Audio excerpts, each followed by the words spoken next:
which are inimical to future domestic contentment and virtue. Possibly there is some ground for this assertion with regard to young men in towns, though in rural life the advantage of the North, I believe, is incomparable. Mrs. Douglas, a Virginia woman, who was tried, convicted, and punished, a year or two since, for teaching a number of slaves to read, contrary to law, says in a letter from her jail this subject demands the attention, not only of the religious population, but of statesmen and lawmakers. It is one great evil hanging over the southern slave states, destroying domestic happiness and the peace of thousands. It is summed up in the single word amalgamation. This, and this only, causes the vast extent of ignorance, degradation, and crime that lies like a black cloud over the whole South. And the practice is more general than even the Southerners are willing to allow. Neither is it to be found only in the lower order of the white population. It pervades the entire society. Its followers are to be found among all ranks, occupations, and professions. The white mothers and daughters of the South have suffered under it for years, have seen their dearest affections trampled upon, their hopes of domestic happiness destroyed, and their future lives embittered, even to agony, by those who should be all in all to them, as husbands, sons, and brothers. I cannot use too strong language in reference to this subject, for I know that it will meet with a heartfelt response from every Southern woman. A negress was hung this year in Alabama, for the murder of her child. At her trial she confessed her guilt.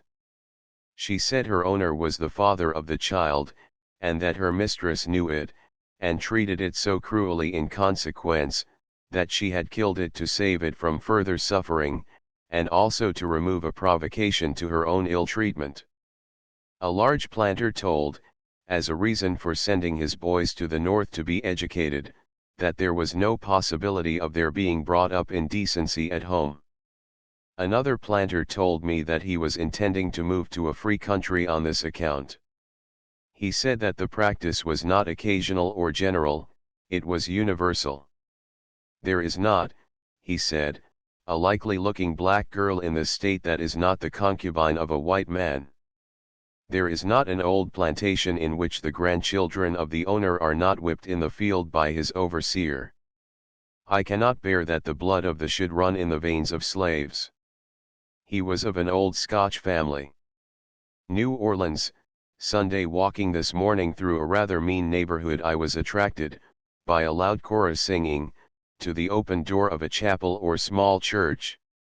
I found a large congregation of Negroes assembled within, and the singing being just then concluded, and a Negro preacher commencing a sermon, I entered an empty pew near the entrance.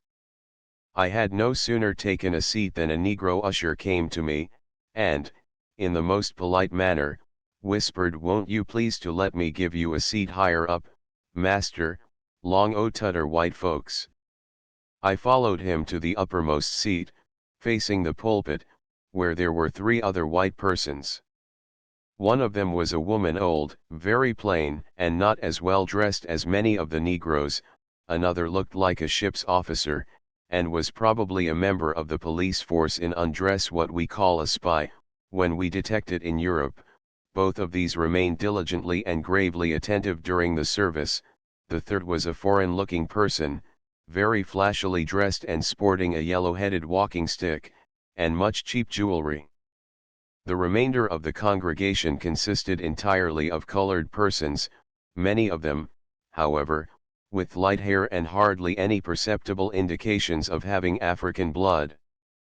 On the step of the chancel were a number of children, and among these one of the loveliest young girls that I ever saw. She was a light mulatto, and had an expression of unusual intelligence and vivacity. During the service she frequently smiled, I thought derisively, at the emotions and excitement betrayed by the older people about her. She was elegantly dressed, and was accompanied by a younger sister, who was also dressed expensively and in good taste, but who was a shade darker, though much removed from the blackness of the true Negro, and of very good features and pleasant expression. The preacher was nearly black, with close woolly hair. His figure was slight, he seemed to be about 30 years of age, and the expression of his face indicated a refined and delicately sensitive nature. His eye was very fine, bright, deep, and clear, his voice and manner generally quiet and impressive. The text was, "I have fought the good fight, I have kept the faith, henceforth there is laid up for me a crown of glory," and the sermon was an appropriate and generally correct explanation of the customs of the Olympian Games, and a proper and often eloquent application of the figure to the Christian course of life. Much of the language was highly metaphorical, the figures long, strange, and complicated, yet sometimes, however, beautiful. Words were frequently misplaced, and their meaning evidently misapprehended, while the grammar and pronunciation were sometimes such as to make the idea intended to be conveyed by the speaker incomprehensible to me. Vulgarisms and slang phrases occasionally occurred, but evidently without any consciousness of impropriety on the part of the speaker or his congregation. As soon as I had taken my seat, my attention was attracted by an old Negro near me, whom I supposed for some time to be suffering under some nervous complaint. He trembled, his teeth chattered, and his face, at intervals, was convulsed. He soon began to respond aloud to the sentiments of the preacher, in such words as these: "Oh, yes. That's it, that's it. Yes, yes, glory, yes," and similar expressions could be heard from all parts of the house whenever the speaker's voice was unusually solemn, or his language and manner eloquent or excited. Sometimes the outcries and responses were not confined to ejaculations of this kind, but shouts, and groans, terrific shrieks, and indescribable expressions of ecstasy, of pleasure or agony, and even stamping, jumping, and clapping of hands were added. The tumult often resembled that of an excited political meeting, and I was once surprised to find my own muscles all stretched, as if ready for a struggle, my face glowing, and my feet stamping, having been infected unconsciously, as men often are, with instinctive bodily sympathy with the excitement of the crowd. So wholly unintellectual was the basis of this excitement, however, that I could not, when my mind retroverted to itself, find any connection or meaning in the phrases of the speaker that remained in my memory, and I have no doubt it was his action rather than his sentiments, that had given rise to the excitement of the congregation. I took notes as well as I could of a single passage of the sermon. The preacher, having said that among the games of the arena, were wrastlin', wrestling, and boxing, and described how a combatant, determined to win the prize, would come boldly up to his adversary and stand square before him, looking him straight in the eyes, and while he guarded himself with one hand, would give him a lick with the other, continued in these words, then would he stop, and turn away his face, and let the adversary hit back. No, my brethren, no, no. He'd follow up his advantage, and give him another lick, and if he fell back, he'd keep close after him, and not stop, and not faint, not be content with merely driving him back, but he'd persevere. Yes, glory, and hit him again. That's it, hit him again, oh, glory, high, glory, drive him into the corner. And never, never stop till he had him down. Glory, glory, glory, and he had got his foot on his neck, and the crown of wild olive leaves was placed upon his head by the Lord of the Games. Ha, ha, glory to the Lord, etc. It was the custom of the Olympian Games, my brethren, for the victor to be crowned with a crown of wild olive leaves, but sometimes, after all, it wouldn't be awarded right, because the Lord of the Games was a poor, frail, erroneous man, and maybe he couldn't see right, or maybe he wasn't an honest man, and would have his favorites among the combatants, and if his favorite was beaten, he would not allow it, but would declare that he was the victor, and the crown would descend on his head. Glory! But there ain't no danger of that with our fight with the world, for our Lord is throned in justice. Glory! Oh, yes, yes, sweet Lord, sweet Lord. He seeth in secret, and he knoweth all things, and there's no chance for a mistake, and if we only will just persevere and conquer and persevere, yes, sir, oh, Lord, yes, and persevere not for a year, or for 2 year, or 10 year, nor for 70 year, perhaps, but if we persevere, yes, yes. If we persevere, oh, Lord, help us. If we persevere unto the end, oh, oh, glory, glory, glory. Until he calls us home. Frantic shouting. Henceforth there is laid up for us a crown of immortal glory, ha, ha, ha. Not a crown of wild olive leaves that begin to droop as soon as they touch our brow, oh, oh, oh, but a crown of immortal glory. That fadeth not away. Never begins to droop. But is immortal in the heavens. Tremendous uproar, many of the congregation on their feet, and uttering cries and shrieks impossible to be expressed in letters. The shabby gentleman by my side, who had been asleep, suddenly awakened, dropped his stick, and shouted with all his might, "Glory to the Lord!" The body of the house was filled by the audience. There were galleries, but few persons were in them, on one side, 2 or 3 boys, and on the other, on the seat nearest the pulpit, about a dozen women.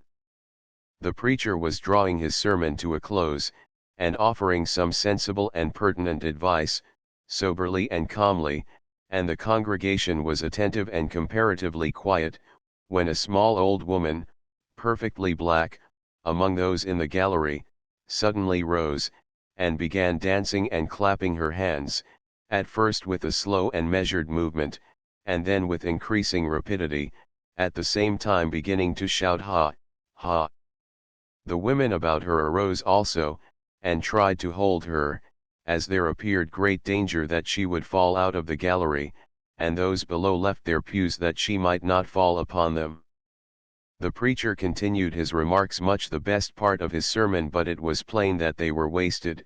Every one was looking at the dancing woman in the gallery, and many were shouting and laughing aloud, in joyful sympathy, I suppose.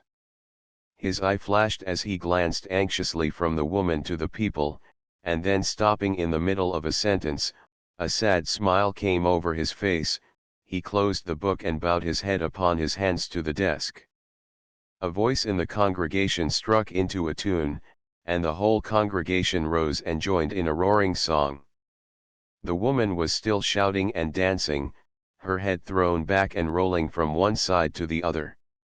Gradually her shout became indistinct, she threw her arms wildly about instead of clapping her hands, fell back into the arms of her companions, then threw herself forward and embraced those before her, then tossed herself from side to side, gasping, and finally sunk to the floor, where she remained at the end of the song, kicking, as if acting a death struggle.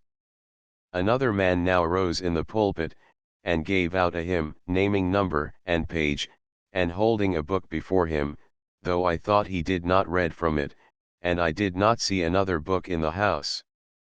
Having recited 7 verses, and repeated the number and page of the hymn, he closed the book and commenced to address the congregation. He was a tall, full-blooded Negro, very black, and with a disgusting expression of sensuality, cunning, and vanity in his countenance, and a pompous, patronizing manner, a striking contrast, in all respects, to the prepossessing, quiet, and modest young preacher who had preceded him. He was dressed in the loosest form of the fashionable sack overcoat, which he threw off presently, showing a white vest, gaudy cravat, and a tight cutaway coat, linked together at the breast with jet buttons. He commenced by proposing to further elucidate the meaning of the apostle's words. They had an important bearing, he said, which his brother had not had time to bring out adequately before the congregation. At first he leaned carelessly on the pulpit cushion, laughing cunningly, and spoke in a low, deep, hoarse, indistinct, and confidential tone, but soon he struck a higher key, drawling his sentences like a street salesman, occasionally breaking out into a yell with all the strength of extraordinarily powerful lungs, at the same time taking a striking attitude and gesturing in an extraordinary manner. This would create a frightful excitement in the people, and be responded to with the loudest and most terrific shouts. I can compare them to nothing else human I ever heard. Sometimes he would turn from the audience and assume a personal opponent to be standing by his side in the pulpit. Then, after battling for a few minutes in an awful and majestic manner with this man of Belial, whom he addressed constantly as Sir, he would turn again to the admiring congregation, and in a familiar, gratulatory, and conversational tone explain the difficulty into which he had got him, and then again suddenly turn back upon him, and in a boxing attitude give another knockdown reply to his heretical propositions.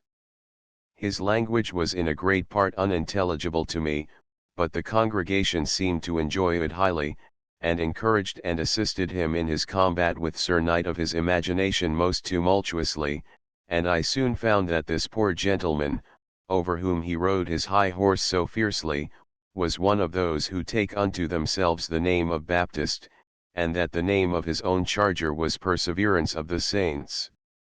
The only intelligible argument that I could discover, was presented under the following circumstances. Having made his supposed adversary assert that if a man would only just believe, and let him bury him under the water, he would be saved, he caught up the big pulpit Bible, and using it as a catapult, pretended to hurl from it the reply, except ye persevere and fight the good fight unto the end, ye shall be damned. That's it, shouted the delighted audience. Yes, you shall be damned. Ah! You've got it now, have ye? Pooh, wasta you so his tellin' us dat ar, he continued, turning to the congregation with a laugh, wasta you's auntie, when we know dat a month arter he's buried under de water where do we find Ha! Aha! War! In de grog shop? Ha! Ha! Ha! Ha! Yes we do, don't we?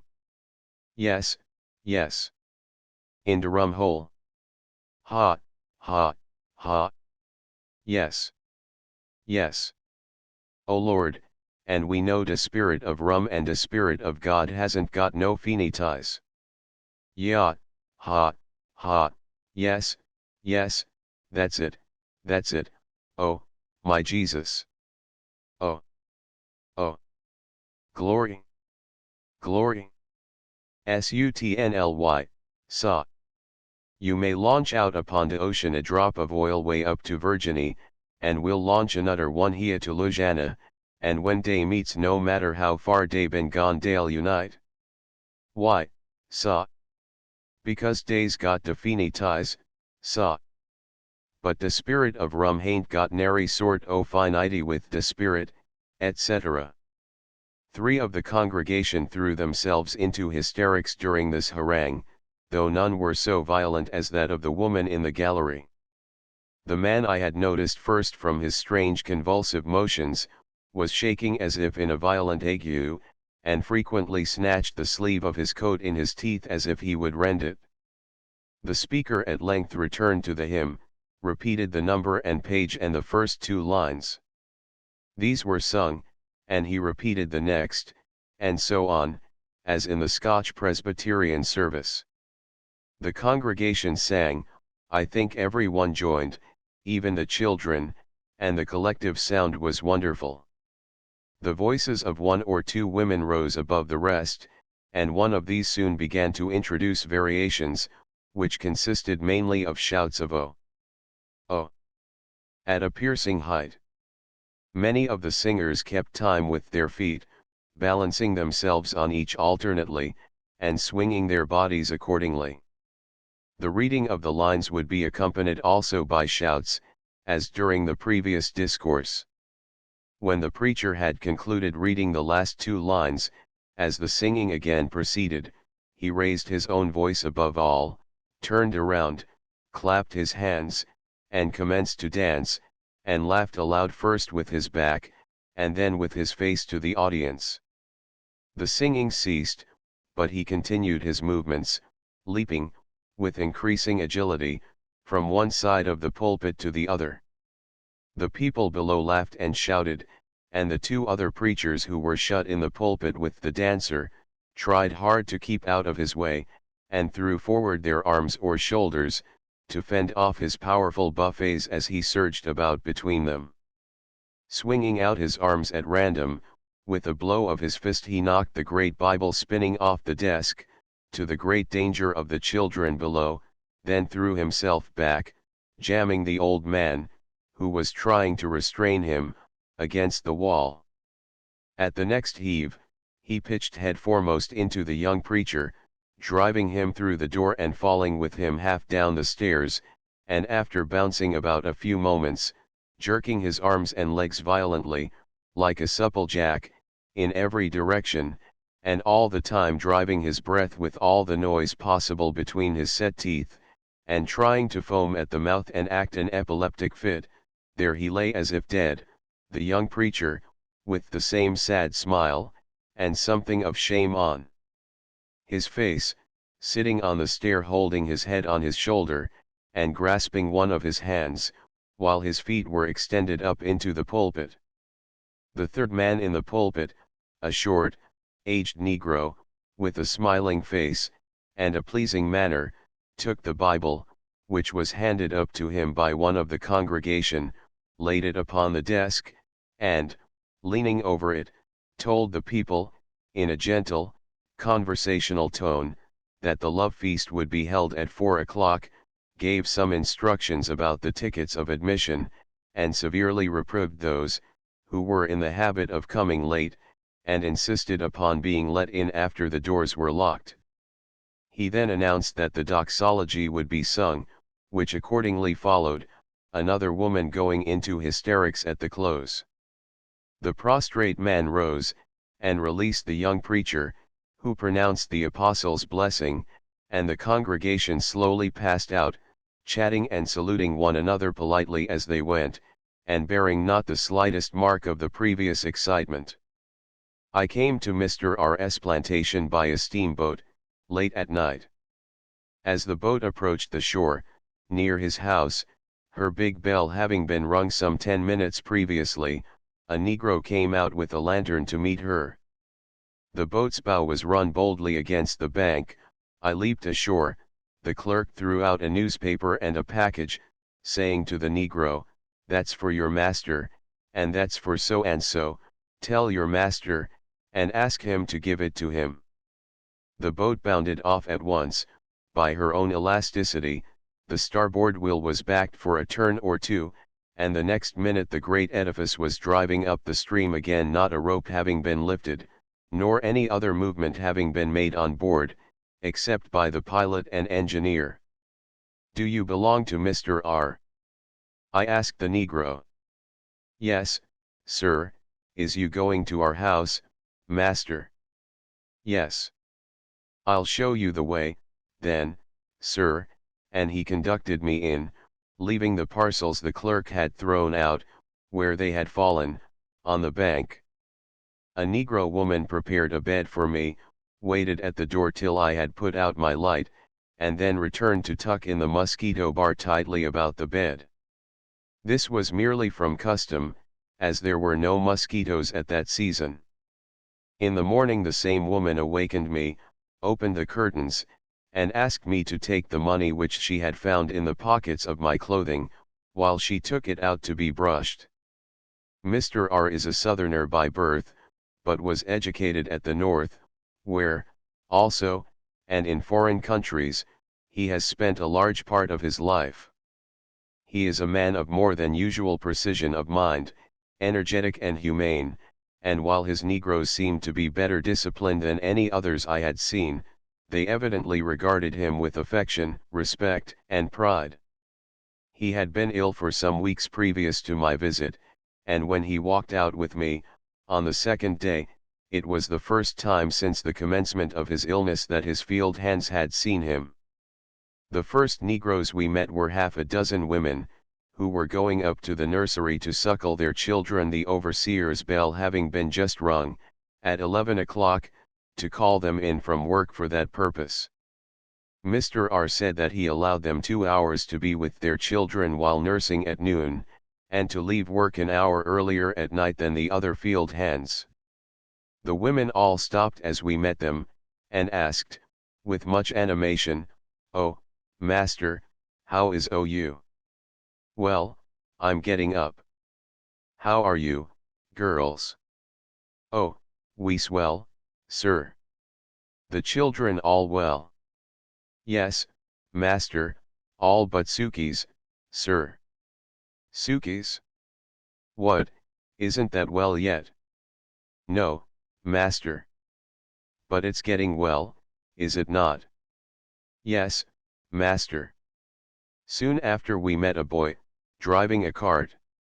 He pulled up as he came against us, and, taking off his hat, asked, "How is you, master?" "I'm getting well, you see. If I don't get about, and look after you, I'm afraid we shan't have much of a crop. I don't know what you niggers will do for Christmas money." "Ha, look here, massa, you Jews go right straight on the ways you's goin', see suthin' make you laugh, ha, ha." Meaning the work that had been done while he was ill, and the good promise of a crop. The plantation contained about 900 acres of tillage land, and a large tract of swamp, or woodland, was attached to it. The tillage land was enclosed all in one field by a strong cypress post and rail fence, and was drained by 2 canals, 5 feet deep, running about 20 feet apart, and parallel, the earth from both being thrown together, so as to make a high, dry road between them, straight through the middle of the plantation. Fronting upon the river, and but 6 or 8 rods from the public road, which everywhere runs close along the shore inside the levee, was the mansion of the proprietor, an old Creole house, the lower story of brick and the second of wood, with a broad gallery, shaded by the extended roof, running all around it, the roof steep, and shedding water on 4 sides, with ornaments of turned wood where lines met, and broken by several small dormer windows. The gallery was supported by round brick columns, and arches. The parlors, library, and sleeping rooms of the White family were all on the second floor. Between the house and the street was a yard, planted formerly with orange trees and other evergreens. A little on one side of the house stood a large 2-story, square dovecot, which is a universal appendage of a sugar planter's house. In the rear of the house was another large yard, in which, irregularly placed, were houses for the family servants, a kitchen, stable, carriage house, smoke house, etc. Behind this rear yard there was a vegetable garden, of an acre or more, in the charge of a Negro gardener. A line of fig trees were planted along the fence, but all the ground enclosed was intended to be cropped with vegetables for the family, and for the supply of the people. I was pleased to notice, however, that the Negro gardener had, of his own accord, planted some violets and other flowering plants. From a corner of the court a road ran to the sugar works and the Negro settlement, which were 500 or 600 yards from the house. The Negro houses were exactly like those I have described on the Georgia rice plantation, except that they were provided with broad galleries in front. They were as neat and well made externally as the cottages usually provided by large manufacturing companies in New England, to be rented to their workmen. The clothing furnished the Negroes, and the rations of bacon and meal, were the same as on other good plantations. During the grinding season extra rations of flour were served, and hot coffee was kept constantly in the sugar house, and the hands on duty were allowed to drink it almost ad libitum. They were also allowed to drink freely of the hot syrup, of which they were extremely fond. A generous allowance of syrup, or molasses, was also given out to them, with their other rations, every week during the winter and early summer. In extremely hot weather it was thought to be unfavorable to health, and was discontinued. Rations of tobacco were also served. At Christmas, a sum of money, equal to $1 for each hogshead of sugar made on the plantation, was divided among the Negroes. The last year this had amounted to over $2 a head. It was usually given to the heads of families. If any had been particularly careless or lazy, it was remembered at this Christmas dole. Of course, the effect of this arrangement, small as was the amount received by each person, was to give the laborers a direct interest in the economical direction of their labor. The advantage of it was said to be evident. Mr. R. had purchased the plantation but 3 years before, and had afterwards somewhat increased its area by buying out several poor people, who had owned small farms adjoining. He had greatly extended and improved the drainage, and had nearly doubled the force of Negroes employed upon it, adding to the number that he purchased with the land, nearly as many more whom he had inherited, and whom he transferred to it from an old cotton plantation that he had formerly lived upon. He had considerably more than doubled the stock of mules and oxen, had built entirely new cabins for all the Negroes, and new sugar works and stables. His whole capital, he said, when he first bought the plantation, would not have paid half the price of it and of the cost of stocking it as he had done. Most men when they buy a plantation, he informed me, go very heavily in debt. Frequently the purchase is made 3/4 on credit.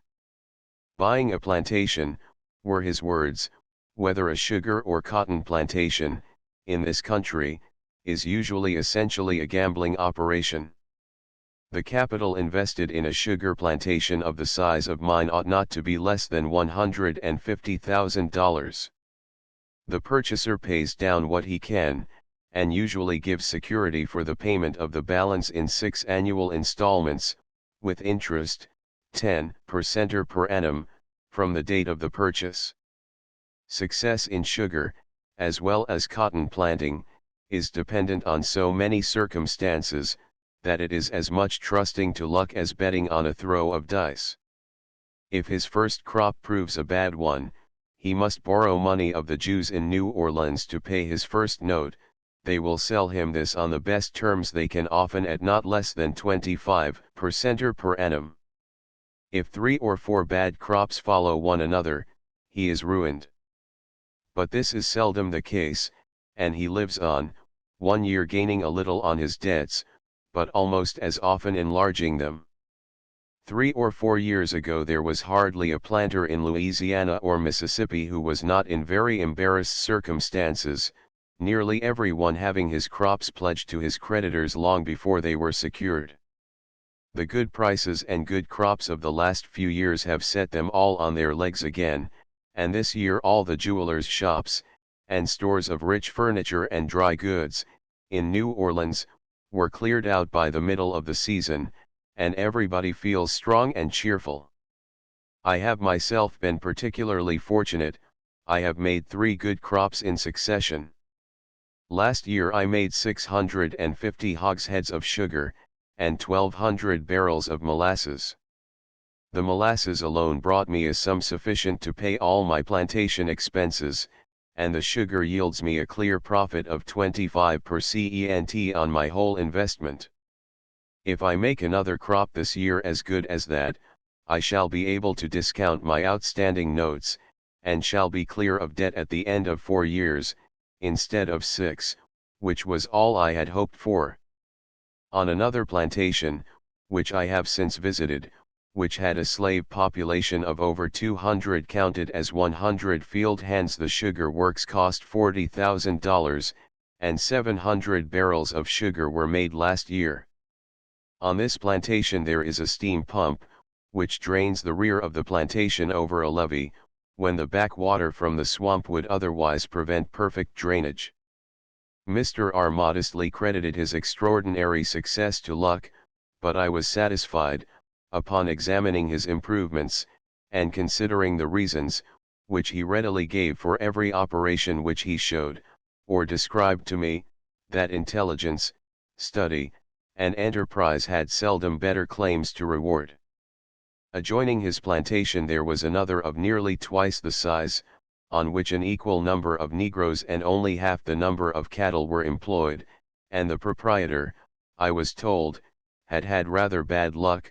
He had, in fact, made but little more than half as much sugar as Mr. R. I inquired of the latter if there was any advantage in his soil over that of his neighbors. "I think not," he replied. "My best cane was made on a piece of land adjoining his, which, before I bought it, was thought unfit for cultivation. The great advantage I had over him last year, mainly arose from my having secured a more complete drainage of all my land. The soil of the greater part of the plantation was a fine, dark, sandy loam. Some of it, at the greatest distance from the river, was lighter in color, and more clayey, and in one part, where there was a very slight depression of the surface over about 50 acres, there was a dark, stiffish soil. It was this to which Mr. R alluded as having produced his best cane. It had been considered too low, wet, tenacious, and unfertile to be worthy of cultivation by the former owner, and was covered with bushes and weeds when he took it.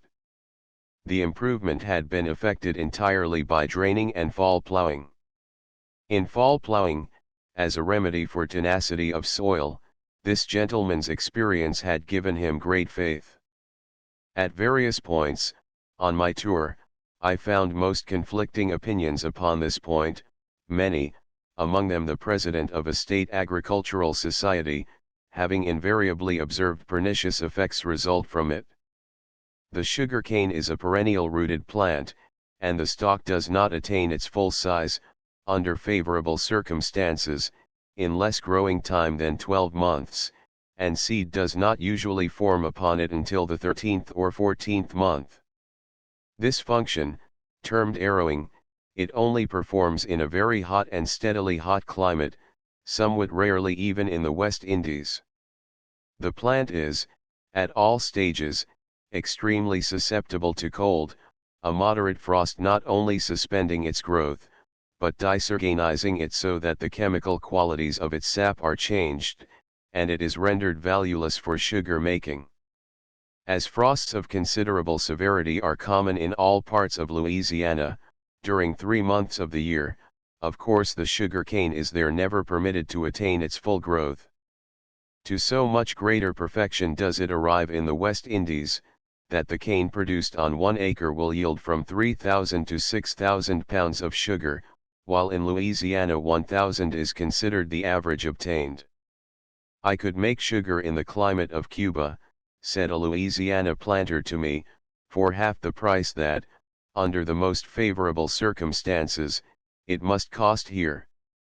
In addition to the natural ungeniality of the climate, the ground on which it grows in Louisiana, being lower than the surface of the river, is much of the time made cold by the infiltration of moisture. It is, therefore, only by reason of the extreme fertility of this alluvial deposit, assisted by a careful method of cultivation, that the cane is forced to a state of maturity which enables it to yield an amount of sugar which, with the assistance of a governmental protection against foreign competition, will be remunerative to the planter. I must confess that there seems to me room for grave doubt if the capital, labor, and especially the human life, which have been and which continue to be spent in converting the swamps of Louisiana into sugar plantations, and in defending them against the annual assaults of the river, and the fever and the cholera, could not have been better employed somewhere else. It is claimed as a great advantage of slavery, as well as of protection, that what has been done for this purpose never would have been done without it. If it would not, the obvious reason is, that the wages, or prospect of profit would not have been sufficient to induce free men to undergo the inconveniences and the danger incident to the enterprise. There is now great wealth in Louisiana, but I question if greater wealth would not have been obtained by the same expenditure of human labor and happiness and life, in very many other directions. Planting commences immediately after the sugar manufacturing season is concluded, usually in January. New or fallow land is prepared by plowing the whole surface. On this plantation the plow used was made in Kentucky, and was of a very good model, plowing 7 to 9 inches deep, with a single pair of mules. The ground being then harrowed, drills are opened with a double moldboard plow, 7 feet apart. Cuttings of cane for seed are to be planted in them. These are reserved from the crop in the autumn, when some of the best cane on the plantation is selected for this purpose. While still standing 38, this is cut off at the roots, and laid up in heaps or stacks, in such a manner that the leaves and tops protect the stalks from frost. The heaps are called mattresses. They are 2 or 3 feet high, and as many yards across.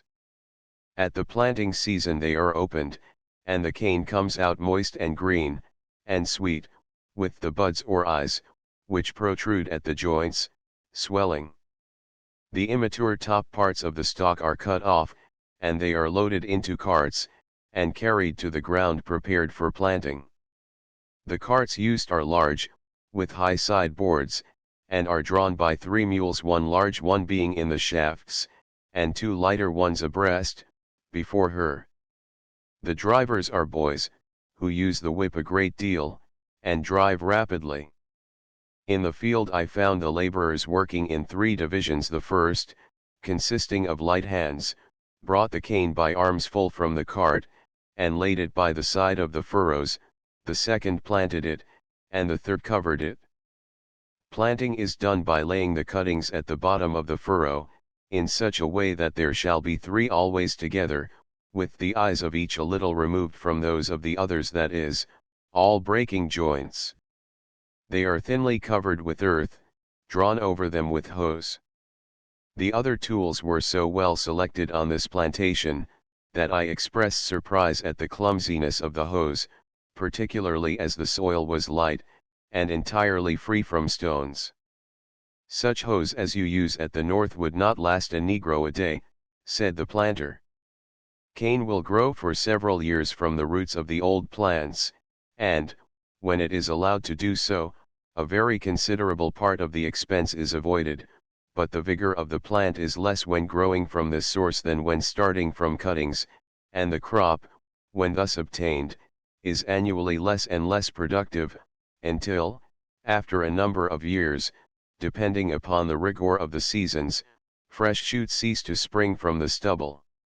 This sprouting of cane from the stools of the last crop is termed ratooning. In the West India plantations the cane is frequently allowed to ratoon for 8 successive crops. In Louisiana it is usual to plant once in 3 years, trusting to the ratooning for 2 crops only, and this was the practice on Mr. R.'s plantation. The cost of sugar growing would be very greatly increased if the crop needed planting every year, for all the cane grown upon an acre will not furnish seed for more than 4 acres. Consequently 1/12 of the whole of each crop has to be reserved for the planting of the following crop, even when 2/3 of this is to be of ratoon cane. Planting is finished in a favorable season early in March. Tillage is commenced immediately afterwards, by plowing from the rows of young cane, and subsequently continued very much after the usual plans of tillage for potatoes, when planted in drills, with us. By or before the 1st of July, the crop is all well earthed up, the rows of cane growing from the crest of a rounded bed, 7 feet wide, with deep water furrows between each. The cane is at this time 5 or 6 feet high, and that growing from each bed forms arches with that of the next, so as to completely shade the ground. The furrows between the beds are carefully cleaned out, so that in the most drenching torrents of rain, the water is rapidly carried off into the drains, and thence to the swamp, and the crop then requires no further labor upon it until frost is apprehended, or the season for grinding arrives. The nearly 3 months interval, commencing at the intensest heat of summer, corresponds in the allotment of labor to the period of winter in northern agriculture, because the winter itself, on the sugar plantations, is the planting season. The Negroes are employed in cutting and carting wood for boiling the cane juice, in making necessary repairs or additions to the sugar house, and otherwise preparing for the grinding season. The grinding season is the harvest of the sugar planter. It commences in October, and continues for 2 or 3 months, during which time, the greatest possible activity and the utmost labor of which the hands are capable, are required to secure the product of the previous labor of the year. Mr. R assured me that during the last grinding season nearly every man, woman, and child on his plantation, including the overseer and himself, were on duty fully 18 hours a day. From the moment grinding first commences, until the end of the season, it is never discontinued, the fires under the boiler never go out, and the Negroes only rest for 6 hours in the 24, by relays 3/4 of them being constantly at work. Notwithstanding the severity of the labor required of them at this time, Mr. R said that his Negroes were as glad as he was himself to have the time for grinding arrive, and they worked with greater cheerfulness than at any other season. How can those persons who are always so ready to maintain that the slaves work less than free laborers in free countries, and that for that reason they are to be envied by them, account for this? That at Mr. R.'s plantation it was the case that the slaves enjoyed most that season of the year when the hardest labor was required of them, I have, in addition to Mr. R.'s own evidence, good reason to believe, which I shall presently report. And the reason of it evidently is, that they are then better paid, they have better and more varied food and stimulants than usual, but especially they have a degree of freedom, and of social pleasure, and a variety of occupation which brings a recreation of the mind, and to a certain degree gives them strength for, and pleasure in, their labor. Men of sense have discovered that when they desire to get extraordinary exertions from their slaves, it is better to offer them rewards than to whip them, to encourage them, rather than to drive them.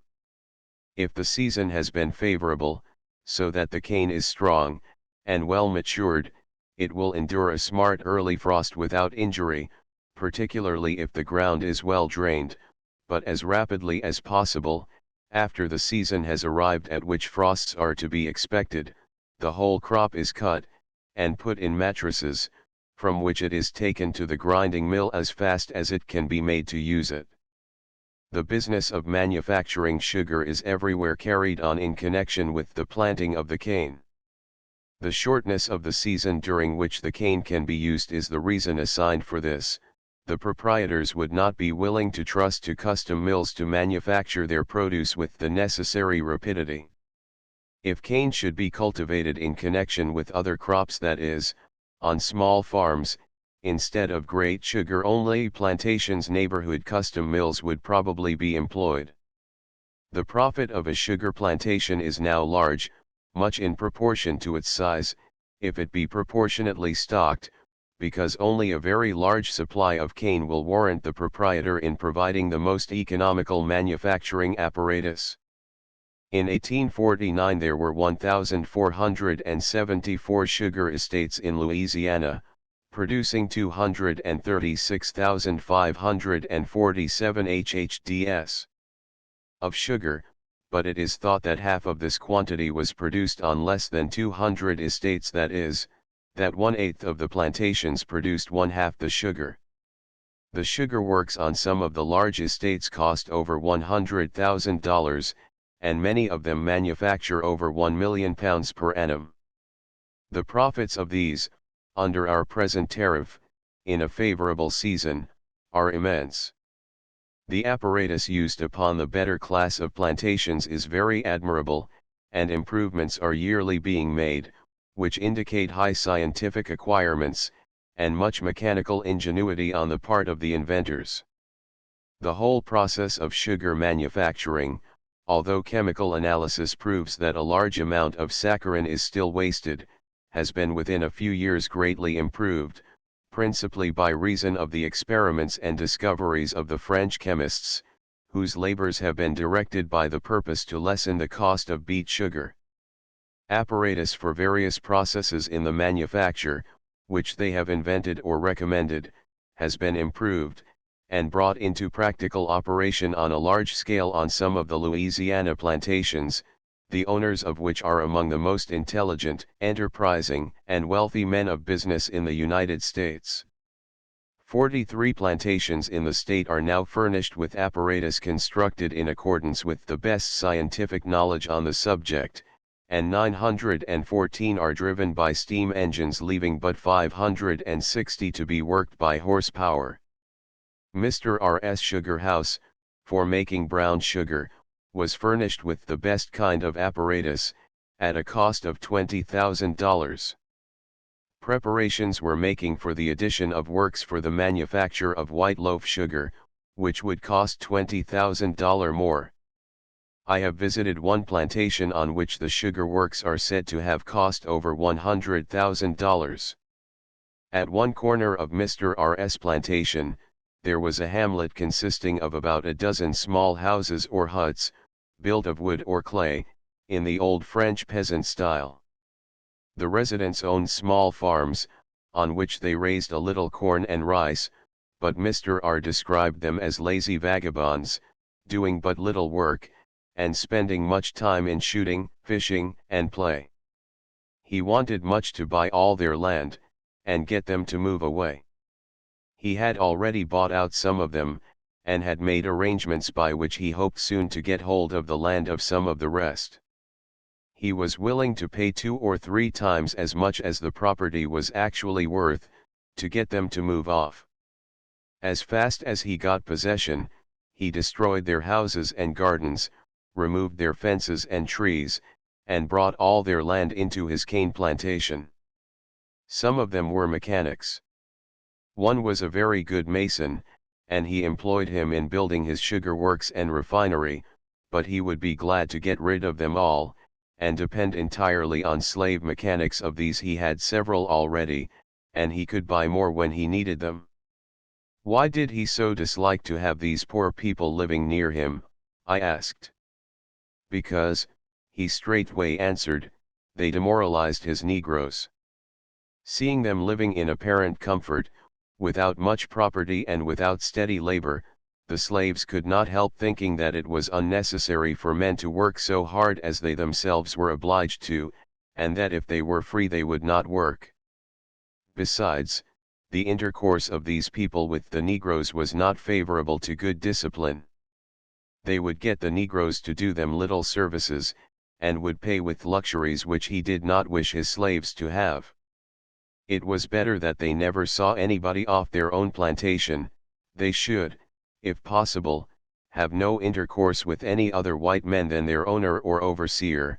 Especially, it was desirable that they should not see white men who did not command their respect, and whom they did not always feel to be superior to themselves, and able to command them. The nuisance of petty traders dealing with the Negroes, and encouraging them to pilfer, which I found everywhere a great annoyance to planters, seems to be greater on the banks of the Mississippi than elsewhere.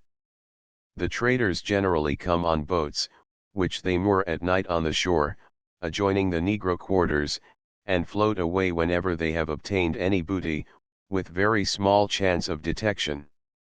One day, during my visit at Mr. R.'s, a neighbor called to apprise him that one of these trading boats was in the vicinity, that he might take precautions to prevent his Negroes dealing with it. The law, he observed, with much feeling, is entirely inadequate to protect us against these rascals, it rather protects them than us.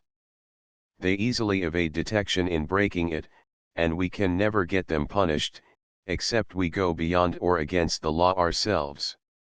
To show me how vexatious the evil was, he mentioned that a large brass cock and some pipe had been lately stolen from his sugar works, and that he had ascertained that one of his negroes had taken it and sold it on board one of these boats for 75 cents, and had immediately spent the money, chiefly for whiskey, on the same boat.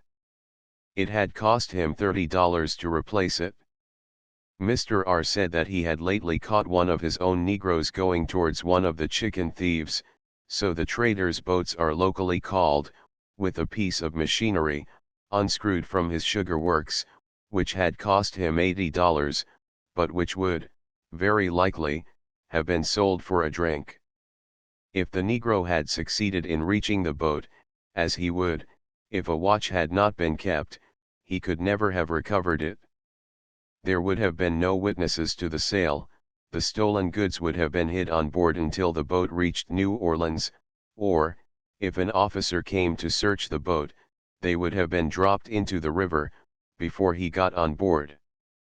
This neighbor of Mr. R.'s had been educated in France. Conversing on the inconveniences of slavery, he acknowledged that it was not only an uneconomical system, but a morally wrong one, but, he said, it was not instituted by us, we are not responsible for it. It is unfortunately fixed upon us, we could not do away with it if we wished, our duty is only to make the best of a bad thing, to lessen its evils as much as we can, so far as we have to do with it individually. Mr. R himself also acknowledged slavery to be a very great evil, morally and economically. It was a curse upon the South, he had no doubt at all about it, nothing would be more desirable than its removal, if it were possible to be accomplished. But he did not think it could be abolished without instituting greater evils than those sought to be remedied. Its influence on the character of the whites was what was most deplorable. He was sorry to think that his children would have to be subject to it. He thought that eventually, if he were able to afford it, he should free his slaves and send them to Africa. When I left Mr. R.'s, I was driven about 20 miles in a buggy, by one of his house servants. He was inclined to be talkative and communicative, and as he expressed great affection and respect for his owner, I felt at liberty to question him on some points upon which I had always previously avoided conversing with slaves. He spoke rapidly, garrulously, and it was only necessary for me to give a direction to his thoughts, by my inquiries. I was careful to avoid leading questions, and not to show such an interest as would lead him to reply guardedly. I charged my memory as much as possible with his very words, when this was of consequence, and made the following record of the conversation within half an hour after I left him.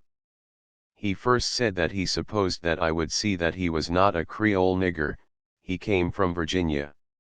He reckoned the Virginia Negroes were better looking than those who were raised here, there were no black people anywhere in the world who were so well made as those who were born in Virginia. He asked if I lived in New Orleans, and where. I told him that I lived at the north. He asked, "Does a great many black folks dot, massa?" "No, very few." "Does a great many in Virginia, more enda is here." But I came from beyond Virginia, from New York. He had heard there were a great many black folk in New York. I said there were a good many in the city, but few in the country. Did I live in the country? What people did I have for servants? Thought, if I hired all my labor, it must be very dear. He inquired further about Negroes there. I told him they were all free, and described their general condition, told him what led them to congregate in cities, and what the effect was. He said the Negroes, both slave and free, who lived in New Orleans, were better off than those who lived in the country. Why? Because they make more money, and it is gayer there, and there is more society. He then drew a contrast between Virginia, as he recollected it, and Louisiana. There is but one road in this country. In Virginia, there are roads running in every direction, and often crossing each other. You could see so much more society, and there was so much more variety than here. He would not like now to go back to Virginia to live, because he had got used to this country, and had all his acquaintances here, and knew the ways of the people. He could speak French. He would like to go to New Orleans, though, would rather live in New Orleans than any other place in the world. After a silence of some minutes, he said, abruptly, if I was free, I would go to Virginia, and see my old mother. He had left her when he was 13 years old. He reckoned he was now 33. I don't well know, doe, exactly, how old I is, but, I recollect, the day I was taken away, my old mother she tell me I was 13-year-old. He did not like to come away at all, he felt dreadful bad, but, now he was used to it, he liked living here. He came across the Blue Ridge, and he recollected that, when he first saw it, he thought it was a dark piece of sky, and he wondered what it would be like when they came close to it. He was brought, with a great many other negroes, in wagons, to Louisville, and then they were put on board a steamboat, and brought down here. He was sold, and put on this plantation, and had been on it ever since. He had been twice sold, along with it. Folks didn't very often sell their servants away here, as they did in Virginia. They were selling their servants, in Virginia, all the time, but, here, they did not very often sell them, except they run away. When a man would run away, and they could not do anything with him, they always sold him off. The people were almost all French. Were there any French in New York? He asked. I told him there were, but not as many as in Louisiana. I suppose da is more of French people in Louisiana, than da is anywhere else in all the world and da, massa. Except in France. W's dad, sir. France is the country where all the Frenchmen came from, in the first place. W's dad France, massa. France is a country across the ocean, the big water, beyond Virginia, where all the Frenchmen first came from, just as the black people all came first from Africa, you know. I've heard, massa, dat they sell one another da, in the first place. Does you know, sir, was dat so? This was said very gravely. I explained the savage custom of making slaves of prisoners of war, and described the constant wars of the native Africans. I told him that they were better off here than they would be to be the slaves of cruel savages, in Africa. He turned, and looking me anxiously in the face, like a child, asked, is de brack folks better off to be here, massa? I answered that I thought so, and described the heathenish barbarism of the people of Africa. I made exception of Liberia, knowing that his master thought of sometime sending him there, and described it as a place that was settled by Negroes who went back there from this country.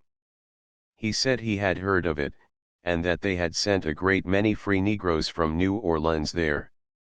After a moment's pause, he inquired very gravely, again, why is it, massa, when de brack people is free, dey wants to send em away out of dis country?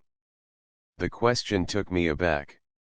After bungling a little, for I did not like to tell him the white people were afraid to have them stay here, I said that it was thought to be a better place for them there.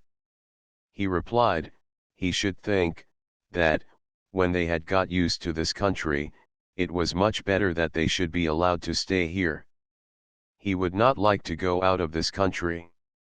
He wouldn't like even to go to Virginia now, though Virginia was such a pleasant country, he had been here so long, seemed like this was the best place for him to live. To avoid discussion of the point, I asked what he would do, if he were free.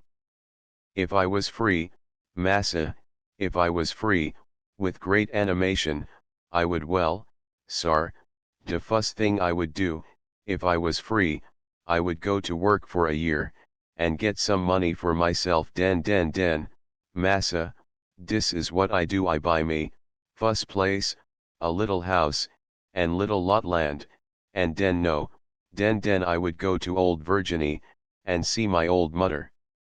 Yes, sar, I would like to do dat fuss thing, den, when I come back, de fuss thing I'd do, I'd get me a wife, den, I'd take her to my house, and I would live with her dar, and I would raise things in my garden, and take em to New Orleans, and sell em dar, in de market.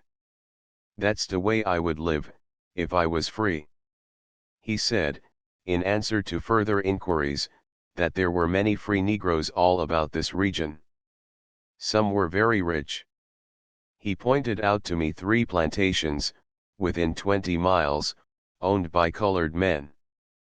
These bought black folks, he said, and had servants of their own. They were very bad masters, very hard and cruel, hadn't any feeling. You might think, master, dat dey would be good to our own nation, but dey is not. I will tell you de truth, massa, I know ise got to answer, and it's a fact, dey is very bad masters, sar. I'd rather be a servant to any man in the world, dan to a brack man. If I was sold to a brack man, I'd drown myself. I'd drown myself. Dough I shouldn't like to do dat nudder, but I wouldn't be sold to a colored master for anything. If he had got to be sold, he would like best to have an American master by him. The French people did not clothe their servants well, though now they did much better than when he first came to Louisiana. The French masters were very severe, and they whipped dar niggers most to death. They whipped the flesh off of em. Nor did they feed them as well as the Americans. Why, sometimes, massa, dey only gives em dry corn, don't give out no meat at all. I told him this could not be so, for the law required that every master should serve out meat to his Negroes. Oh, but some on em don't mind law, if he does say so, massa. Law never hear, don't know anything about him. Very often, dey only gives em dry corn. I knows dat, I sees de niggers. Didn't you see de niggers on our plantation, sar? Well, you never see such a good-looking lot of niggers as ours on any of de French plantations, did you, massa? Why, dey all looks fat, and dey's all got good clothes, and dey look as if dey all had plenty to eat, and hadn't got no work to do, ha, ha, ha, don't dey? But dey does work, doh. Dey does a heap o' work. But dey don't work so hard as dey does on some o' de French plantations. Oh, dey does work too hard on dem, sometimes. You work hard in the grinding season, don't you? Oh, yes, den we works hard, we has to work hard den, harder dan any oder time of year. But, I tell o you, massa, I likes to have de grinding season come, yes, I does rader dan any oder time of year, dough we work so hard den. I wish it was grinding season all de year round, only Sundays. Why? Because it's merry and lively. All de brack people like it when we begin to grind. You have to keep grinding Sundays. Yes, can't stop, when we begin to grind, till we get through. You don't often work Sundays, except then. No, massa, never work Sundays, except when der craps weedy, and we want to get through 'fore rain comes, den, when we work a Sunday, massa gives us some oder day for holiday Monday, if we get through. He said that, on the French plantations, they oftener work Sundays than on the American. They used to work almost always on Sundays, on the French plantations, when he was first brought to Louisiana, but they did not so much now. We were passing a hamlet of cottages, occupied by Acadians, or what the planters call habitants, poor white French Creoles.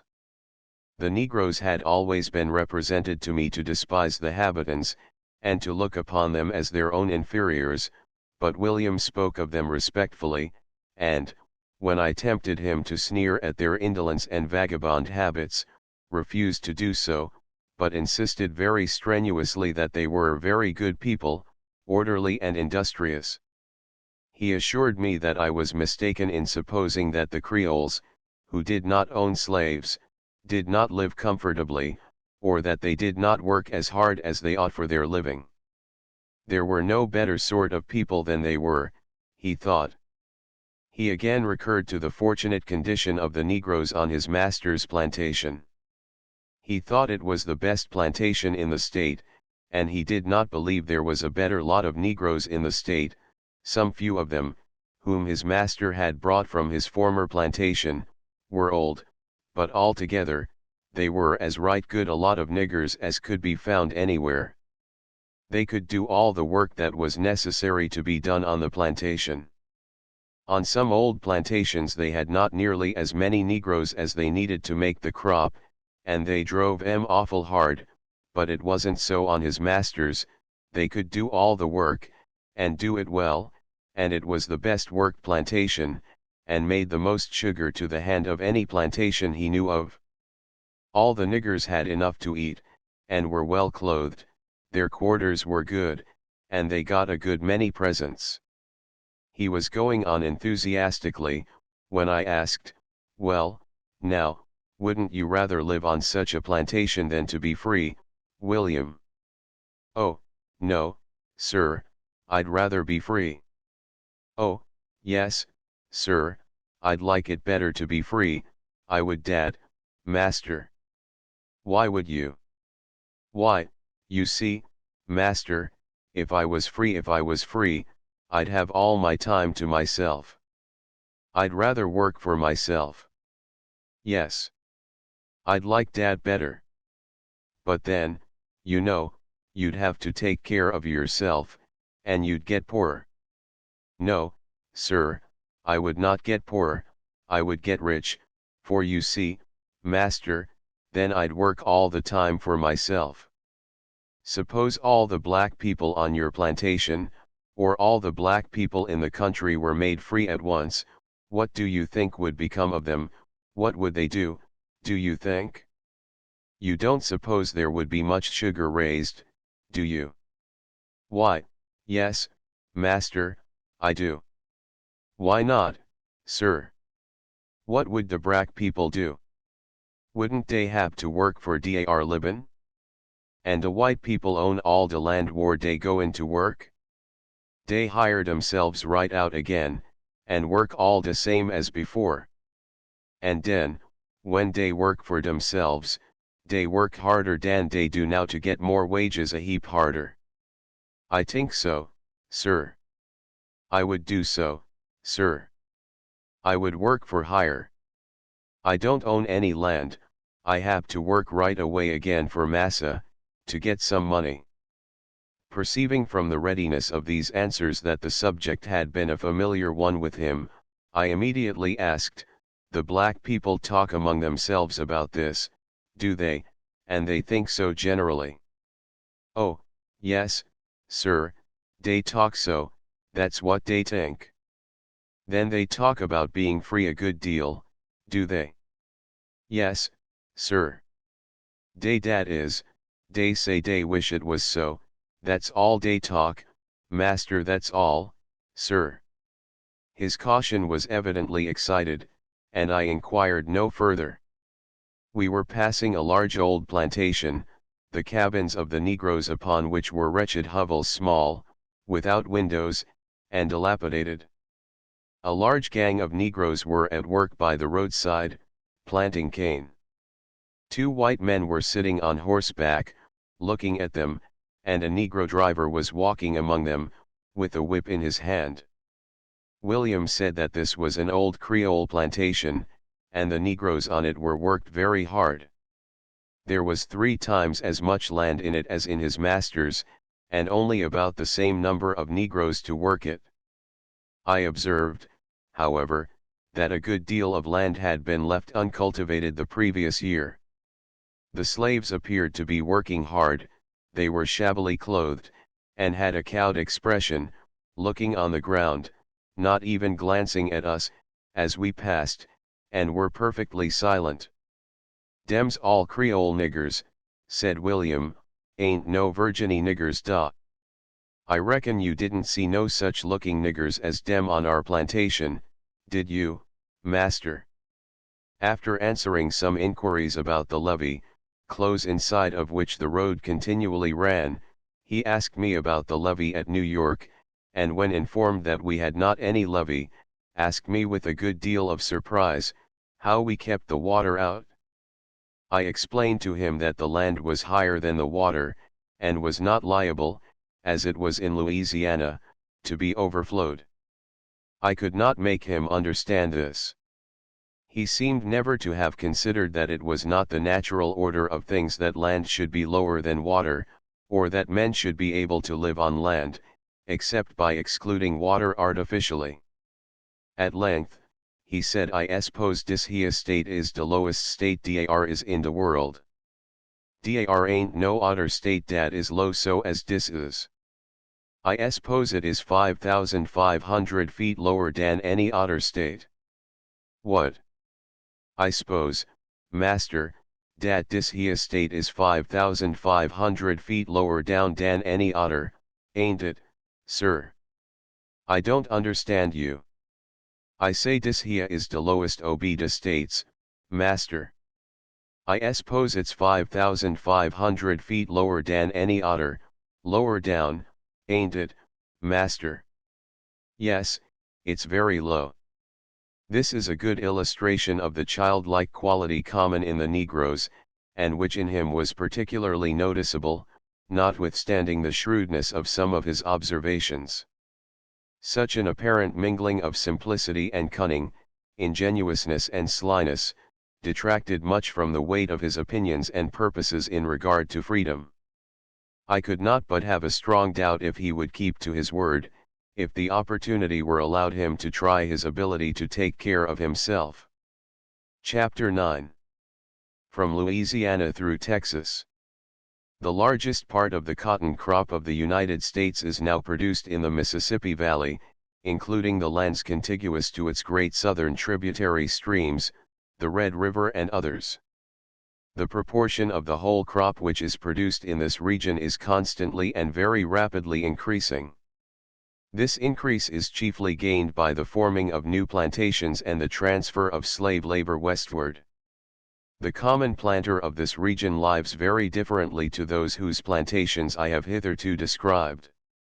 What a very different person he is, and what a very different thing his plantation is from the class usually visited by travelers in the South, I learned by an extended experience. I presume myself to have been ordinarily well informed when I started from home, but up to this point in my first journey had no correct idea of the condition and character of the common cotton planters. I use the word common in reference to the whole region. There are some small districts in which the common planter is a rich man, really rich. But over the whole district there are comparatively few of these, and in this chapter I wish to show what the many are as I found them. I shall draw for this purpose upon a record of experience extending through nearly 12 months, but obtained in different journeys and in 2 different years. My first observation of the common cotton planters was had on the steamboat between Montgomery and Mobile, and has already been described. My second experience among them was on a steamboat bound up Red River.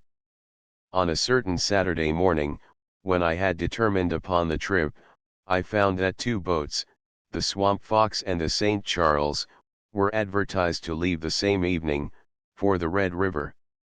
I went to the levee, and, finding the St. Charles to be the better of the 2, I asked her clerk if I could engage a stateroom. There was just one stateroom berth left unengaged. I was requested to place my name against its number on the passenger book, and did so, understanding that it was thus secured for me. Having taken leave of my friends, I had my luggage brought down, and went on board at 3:30, the boat being advertised to sail at 4. 4 o'clock passed, and freight was still being taken on. A fire had been made in the furnace, and the boat's big bell was rung. I noticed that the Swamp Fox was also firing up, and that her bell rang whenever ours did, though she was not advertised to sail till 5.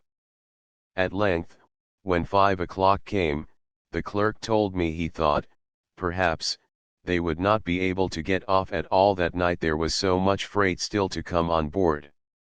6 o'clock arrived, and he felt certain that, if they did get off that night, it would not be till very late. At 6:30, he said the captain had not come on board yet, and he was quite sure they would not be able to get off that night. I prepared to return to the hotel, and asked if they would leave in the morning. He thought not. He was confident they would not. He was positive they could not leave now, before Monday noon. Monday at 12 o'clock I might rely upon it. Monday morning, the Picayune stated, editorially, that the floating palace, the St. Charles, would leave for Shreveport, at 5 o'clock, and if anybody wanted to make a quick and luxurious trip up Red River, with a jolly good soul, Captain Lickup was in command. It also stated, in another paragraph, that, if any of its friends had any business up Red River, Captain Pitchup was a whole-souled veteran in that trade, and was going up with that remarkably low draft favorite, the Swamp Fox, to leave at 4 o'clock that evening. Both boats were also announced, in the advertising columns, to leave at 4 o'clock. As the clerk had said noon, however, I thought there might have been a misprint in the newspaper announcements, and so went on board the St. Charles again before 12. The clerk informed me that the newspaper was right, they had finally concluded not to sail till 4 o'clock. Before 4, I returned again, and the boat again fired up, and rang her bell.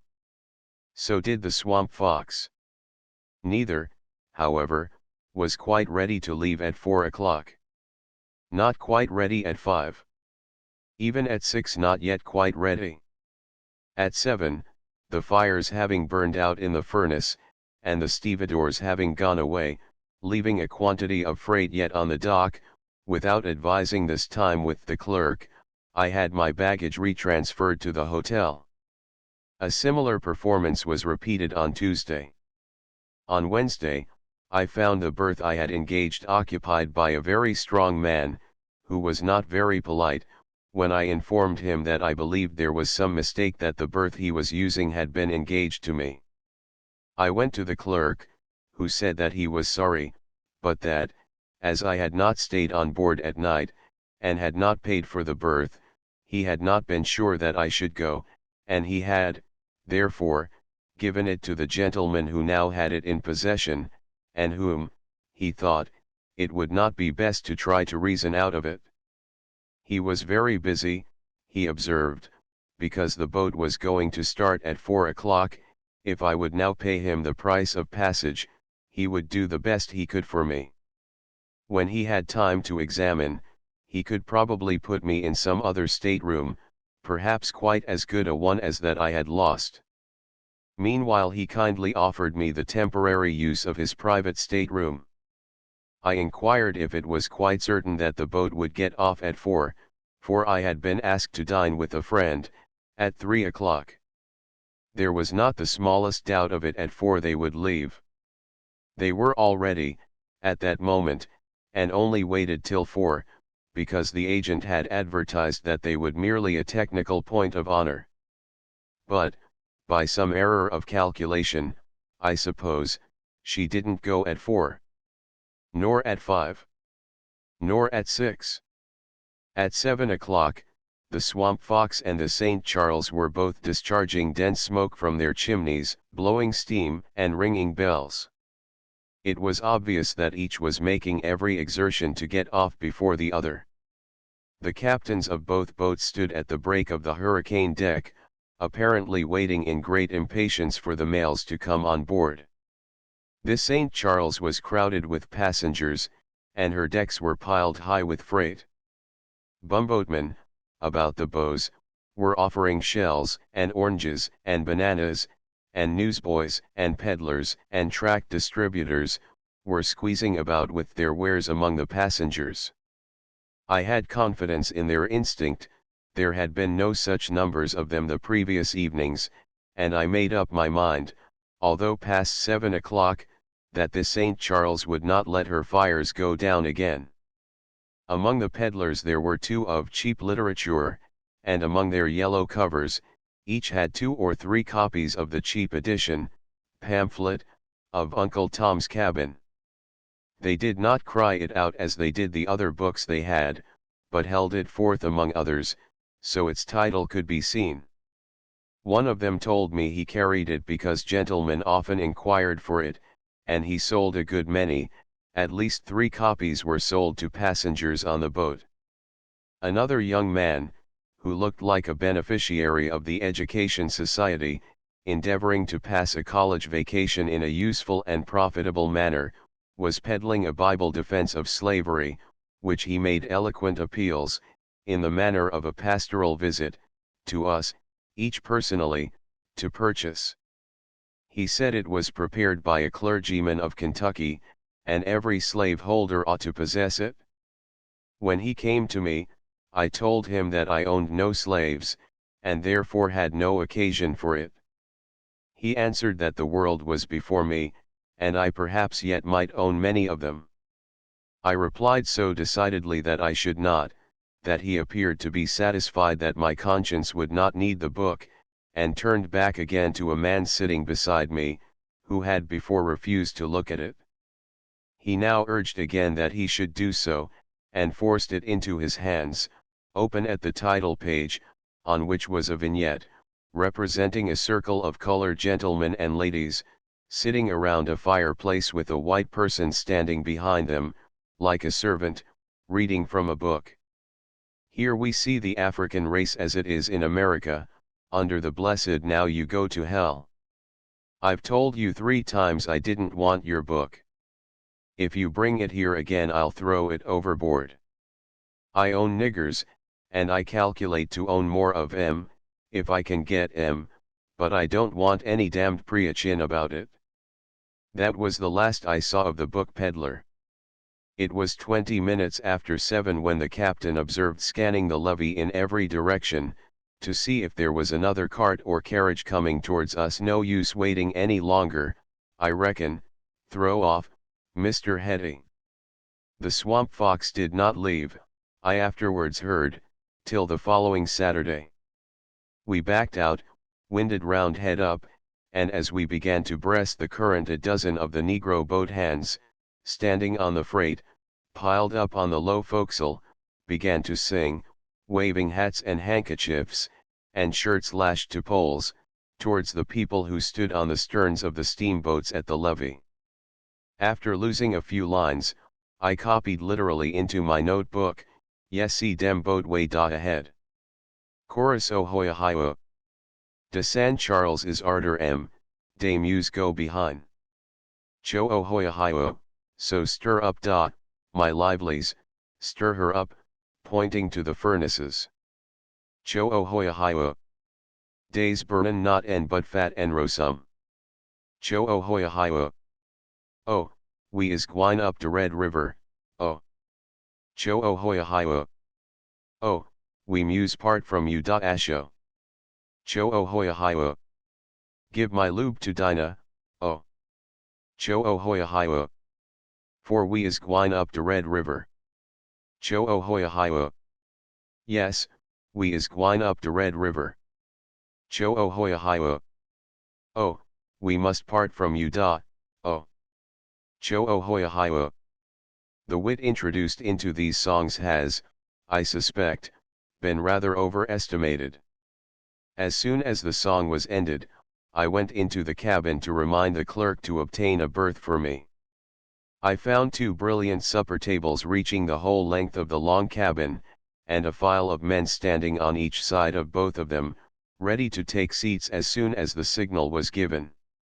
The clerk was in his room, with 2 other men, and appeared to be more occupied than ever.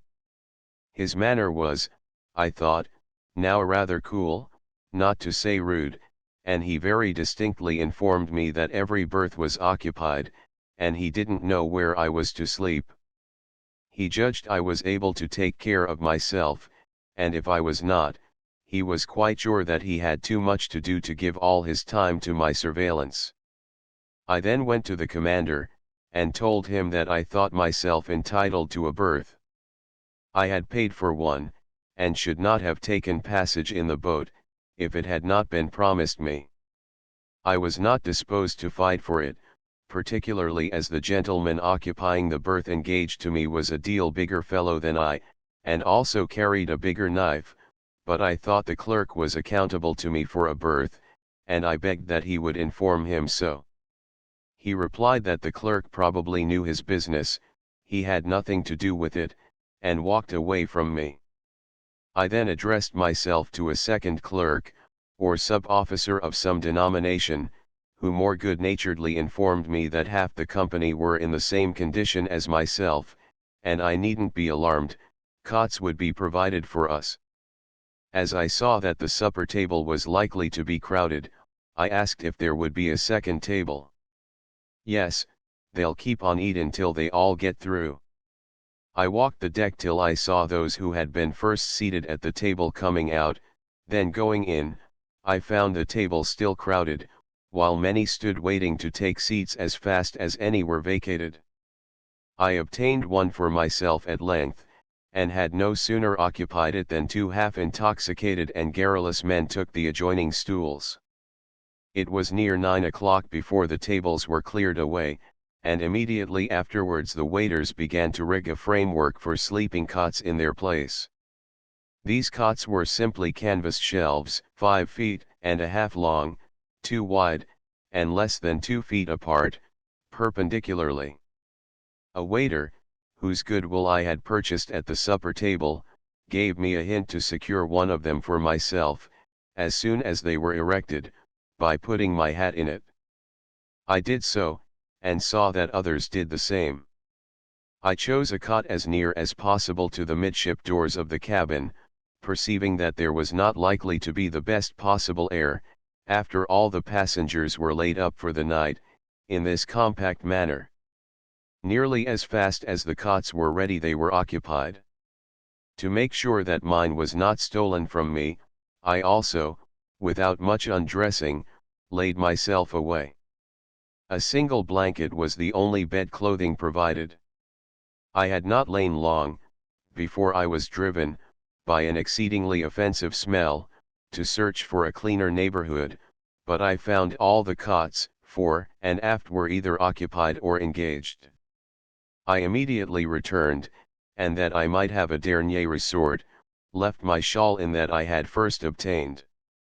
In the forward part of the cabin there was a bar, a stove, a table, and a placard of rules, forbidding smoking, gambling, and swearing in the cabin, and a close company of drinkers, smokers, card players, and constant swearers. I went out, and stepped down to the boiler deck. The boat had been provided with very poor wood, and the firemen were crowding it into the furnaces whenever they could find room for it, driving smaller sticks between the larger ones at the top, by a battering ram method. Most of the firemen were Irish-born, one with whom I conversed was English. He said they were divided into 3 watches, each working 4 hours at a time, and all hands liable to be called, when wooding, or landing, or taking on freight, to assist the deck hands. They were paid now but $30 a month, ordinarily 40, and sometimes 60 and board. He was a sailor bred. This boat life was harder than seafaring, but the pay was better, and the trips were short. The regular thing was to make 2 trips, and then lay up for a spree. It would be too hard upon a man, he thought, to pursue it regularly. 2 trips on end was as much as a man could stand. He must then take a refreshment. Working this way for 3 weeks, and then refreshing for about 1, he did not think it was unhealthy, no more so than ordinary seafaring. He concluded, by informing me that the most striking peculiarity of the business was, that it kept a man, notwithstanding wholesale periodical refreshment, very dry. He was of opinion that after the information I had obtained, if I gave him at least the price of a single drink, and some tobacco, it would be characteristic of a gentleman. Going round behind the furnace, I found a large quantity of freight, hogsheads, barrels, cases, bales, boxes, nail rods, rolls of leather, plows, cotton, bale rope, and firewood, all thrown together in the most confused manner, with hot steam pipes, and parts of the engine crossing through it. As I explored further aft, I found negroes lying asleep, in all postures, upon the freight. A single group only, of 5 or 6, appeared to be awake, and as I drew near they commenced to sing a Methodist hymn, not loudly, as negroes generally do, but, as it seemed to me, with a good deal of tenderness and feeling. A few white people, men, women, and children were lying here and there, among the negroes. Altogether, I learned we had 200 of these deck passengers, black and white. A stove, by which they could fry bacon, was the only furniture provided for them by the boat. They carried with them their provisions for the voyage, and had their choice of the freight for beds. As I came to the bows again, and was about to ascend to the cabin, 2 men came down, one of whom I recognized to have been my cot neighbor. "Where's a bucket?" said he. By thunder, this fellow was so strong I could not sleep by him, so I stumped him to come down and wash his feet. "I am much obliged to you," said I, and I was, very much. The man had been lying in the cot beneath mine, to which I now returned and soon fell asleep. I awoke about midnight. There was an unusual jar in the boat, and an evident excitement among people whom I could hear talking on deck. I rolled out of my cot, and stepped out on the gallery. The steamboat Kimball was running head and head with us, and so close that one might have jumped easily from our paddle box onto her guards. A few other passengers had turned out beside myself, and most of the waiters were leaning on the rail of the gallery. Occasionally a few words of banter passed between them and the waiters of the Kimball. Below, the firemen were shouting as they crowded the furnaces, and someone could be heard cheering them, "Shove her up, boys! Shove her up! Give her hell! She's got to hold a conversation with us before she gets by, anyhow," said one of the negroes. "Ye har that ar whistlin'," said a white man, "tell ye thar ain't any too much water in her bilers when ye har that."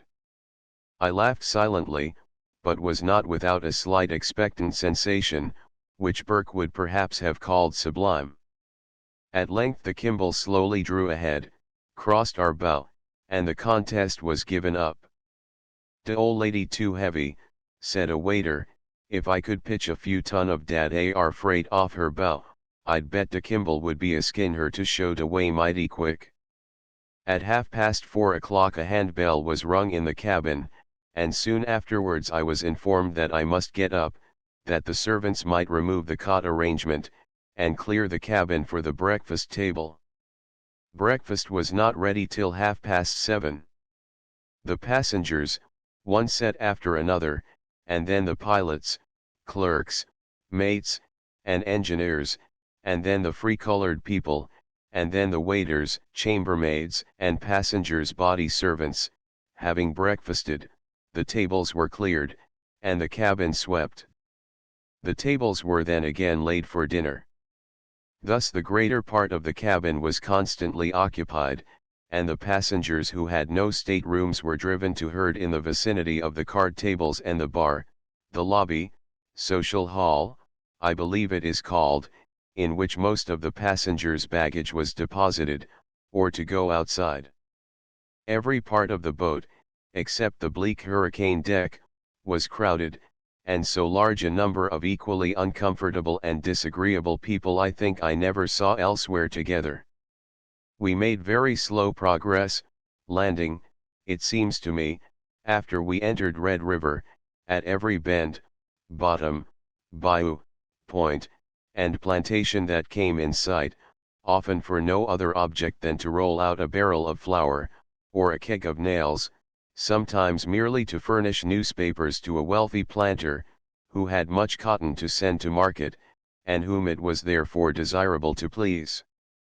I was sitting one day on the forward gallery, watching a pair of ducks, that were alternately floating on the river, and flying further ahead as the steamer approached them.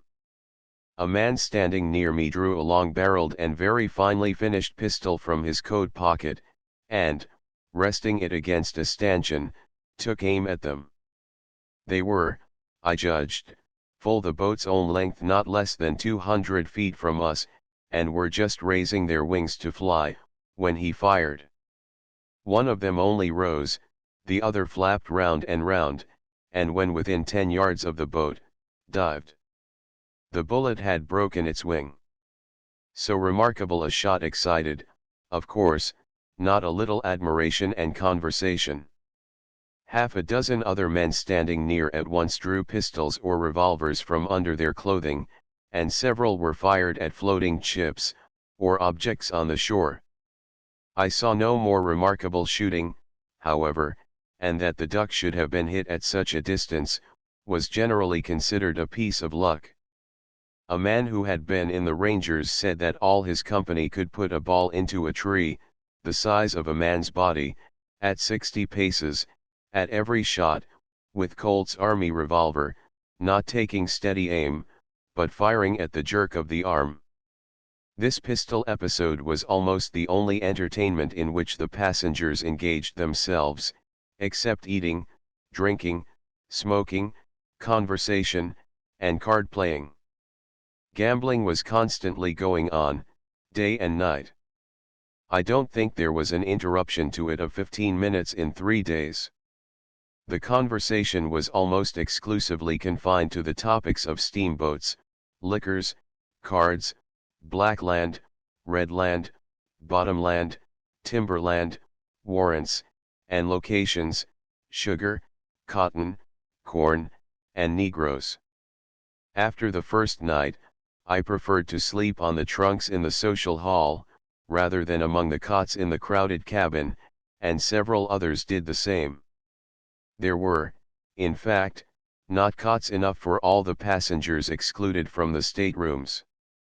I found that some, and I presume most of the passengers, by making the clerk believe that they would otherwise take the Swamp Fox, had obtained their passage at considerably less price than I had paid.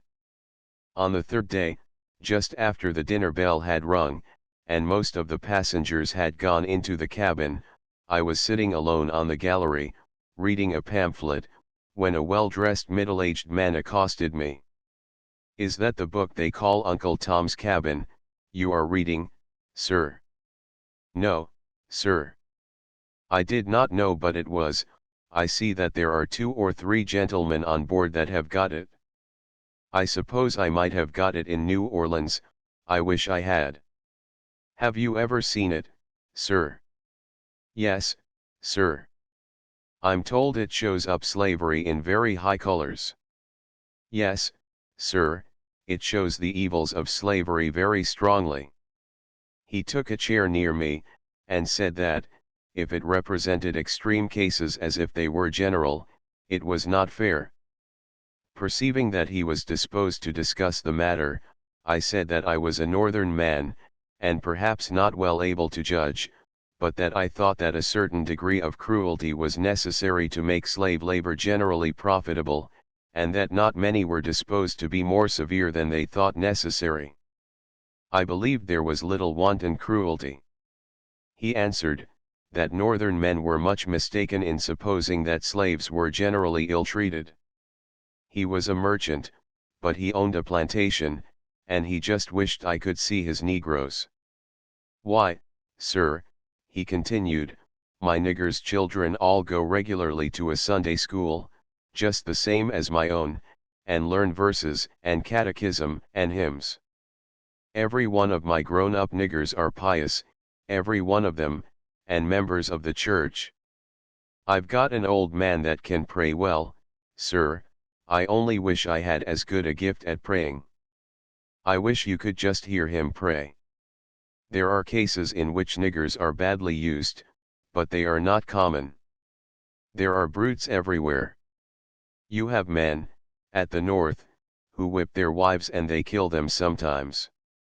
Certainly, we have, sir, there are plenty of brutes at the north, but our law, you must remember, does not compel women to submit themselves to their power. A wife, cruelly treated, can escape from her husband, and can compel him to give her subsistence, and to cease from doing her harm. A woman could defend herself against her husband's cruelty, and the law would sustain her. It would not be safe to receive Negroes' testimony against white people, they would be always plotting against their masters, if you did. Wives are not always plotting against their husbands. Husband and wife is a very different thing from master and slave. Your remark, that a bad man might whip his wife, suggested an analogy, sir. If the law was to forbid whipping altogether, the authority of the master would be at an end. And if you allow bad men to own slaves, and allow them to whip them, and deny the slave the privilege of resisting cruelty, do you not show that you think it is necessary to permit cruelty, in order to sustain the authority of masters, in general, over their slaves? That is, you establish cruelty as a necessity of slavery, do you not? No more than of marriage, because men may whip their wives cruelly. Excuse me, sir, the law does all it can, to prevent such cruelty between husband and wife, between master and slave it does not, because it cannot, without weakening the necessary authority of the master, that is, without destroying slavery. It is, therefore, a fair argument against slavery, to show how cruelly this necessity, of sustaining the authority of cruel and passionate men over their slaves, sometimes operates. He asked what it was Uncle Tom tried to make out. I narrated the Red River episode, and asked if such things could not possibly occur. Yes, replied he, but very rarely. I don't know a man, in my parish, that could do such a thing. There are 2 men, though, bad enough to do it, I believe, but it isn't a likely story, at all. In the first place, no colored woman would be likely to offer any resistance, if a white man should want to seduce her. After further conversation, he said, that a planter had been tried for injuring one of his Negroes, at the court in his parish, the preceding summer. He had had a favorite, among his girls, and suspecting that she was unduly kind to one of his men, in an anger of jealousy he mutilated him. There was not sufficient testimony to convict him, but, he said, everybody believes he was guilty, and ought to have been punished. Nobody thinks there was any good reason for his being jealous of the boy. I remarked that this story corroborated Uncle Tom's cabin, it showed that it was all possible. Ah, he answered, but then nobody would have any respect for a man that treated his niggers cruelly. I wondered, as I went into dinner, and glanced at the long rows of surly faces, how many men there were there whose passions would be much restrained by the fear of losing the respect of their neighbors. 39 My original purpose had been to go high up Red River at this time, but the long delay in the boats leaving New Orleans, and her slow passage, obliged me to change my plans. The following year, I returned, in company with my brother, as narrated in the Texas Journey. Some portion of what follows is taken from that volume.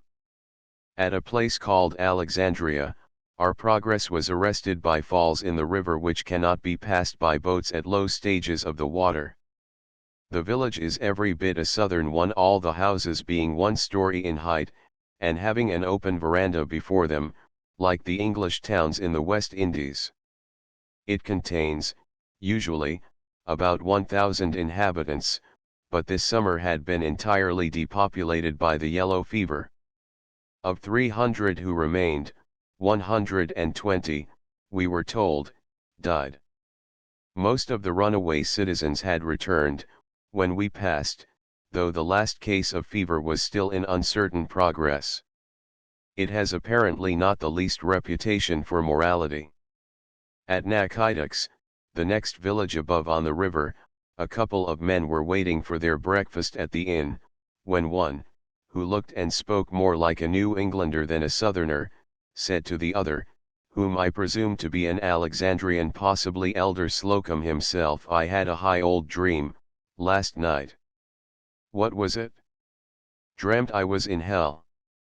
Rough country. Boggy sulphur bogs. By and by I come to a great pair of doors.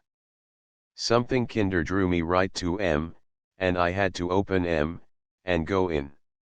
As soon as I got in, the doors slammed to, behind me, and there I see old Boss Devil lying asleep, on a red-hot soffy. He woke up, and rubbed his eyes, and when he see me, he says, 'Halloo, that you?'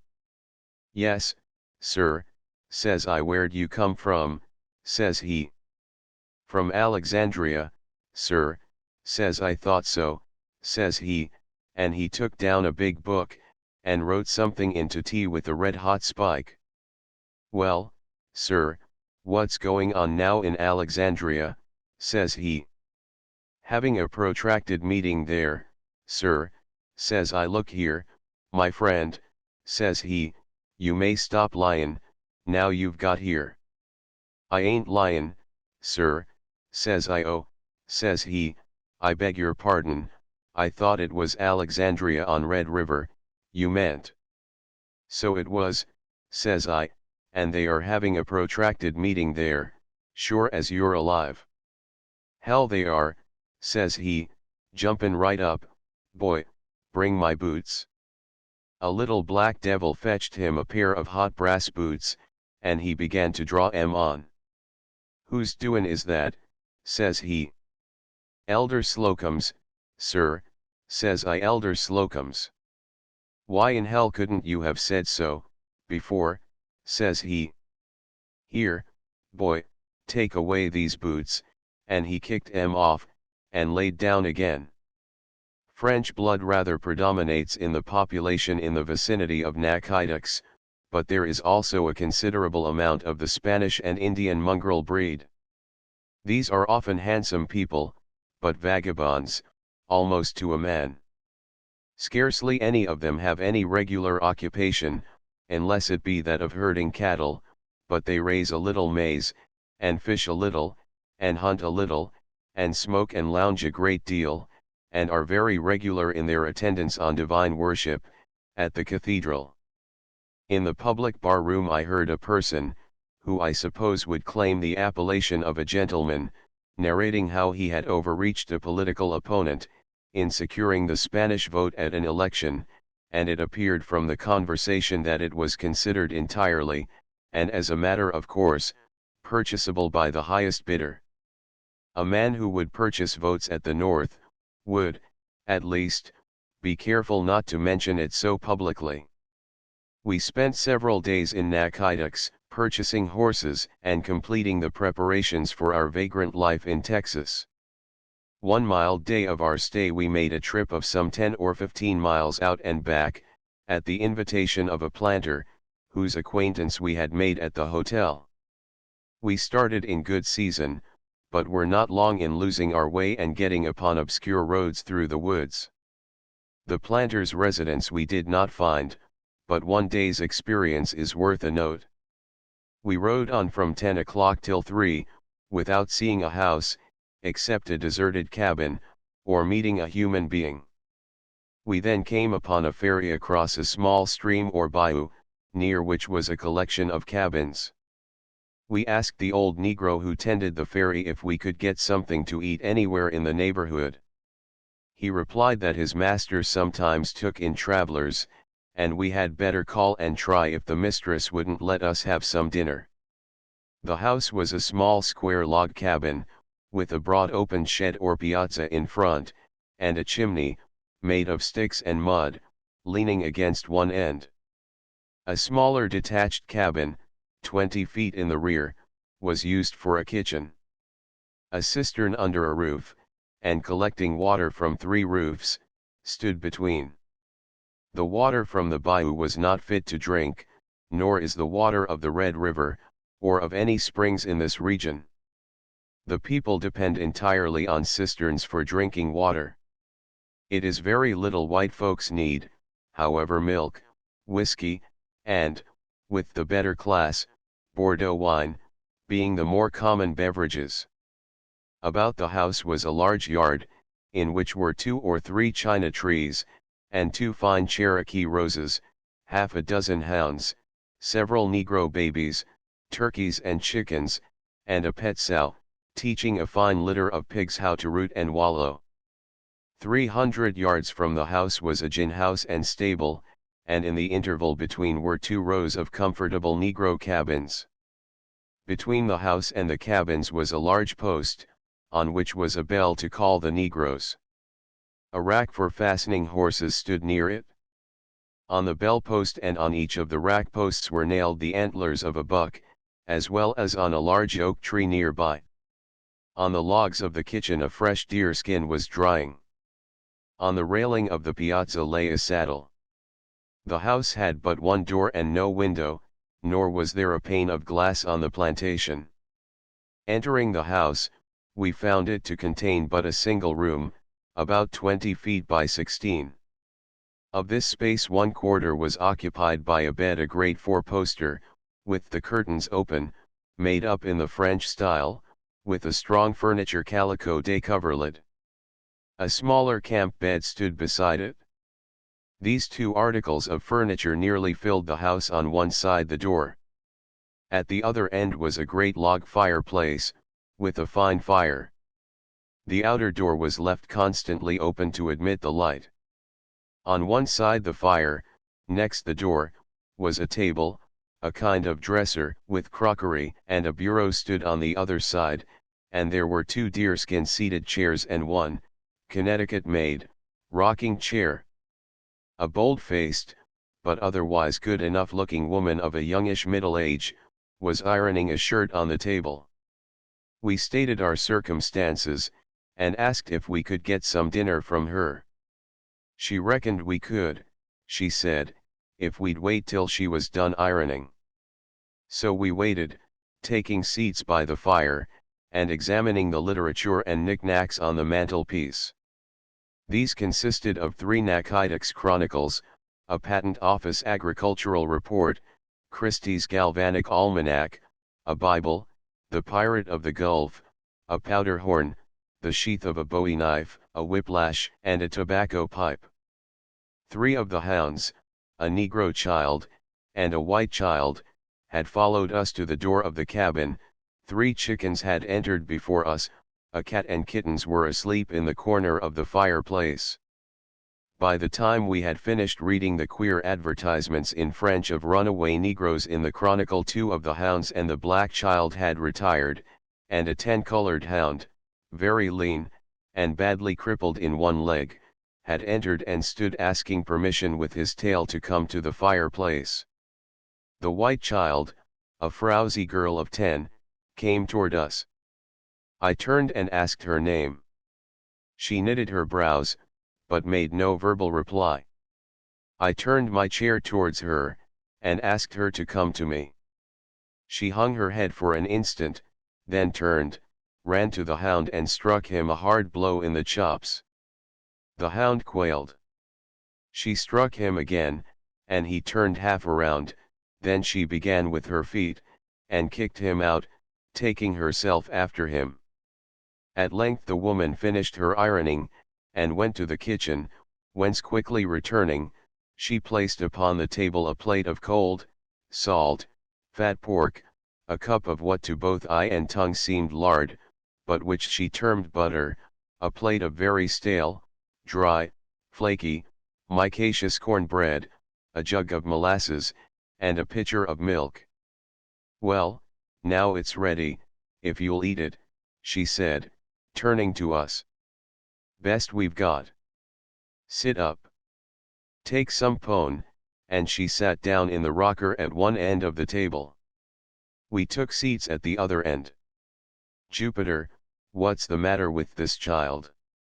A little white child that had crawled up into the gallery, and now to my side flushed face, and wheezing like a high-pressure steamboat. Got the croup, I reckon, answered the woman. Take some lasses. The child crawled into the room. With the aid of a hand it stood up and walked round to its mother. How long has it been going on that way? Asked we. Well, it's been going on some days, now, and keeps getting worse. 'Twas right bad last night, in the night. Reckoned I should lose it, one spell. Take some butter. We were quite faint with hunger when we rode up, but didn't eat much of the corn cake and pork. The woman and the high-pressure child sat still and watched us, and we sat still and did our best, making much of the milk. Have you had a physician to see that child? Asked my brother, drawing back his chair. She had not. Will you come to me, my dear? The child came to him, he felt its pulse and patted its hot forehead, looked down its throat, and leaned his ear on its chest. Are you a doctor, sir? Yes, madam. Got some fever, hasn't it? Yes.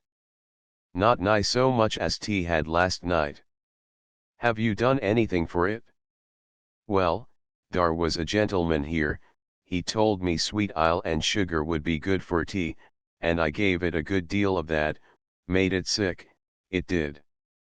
I thought, perhaps, that would do it good. Yes.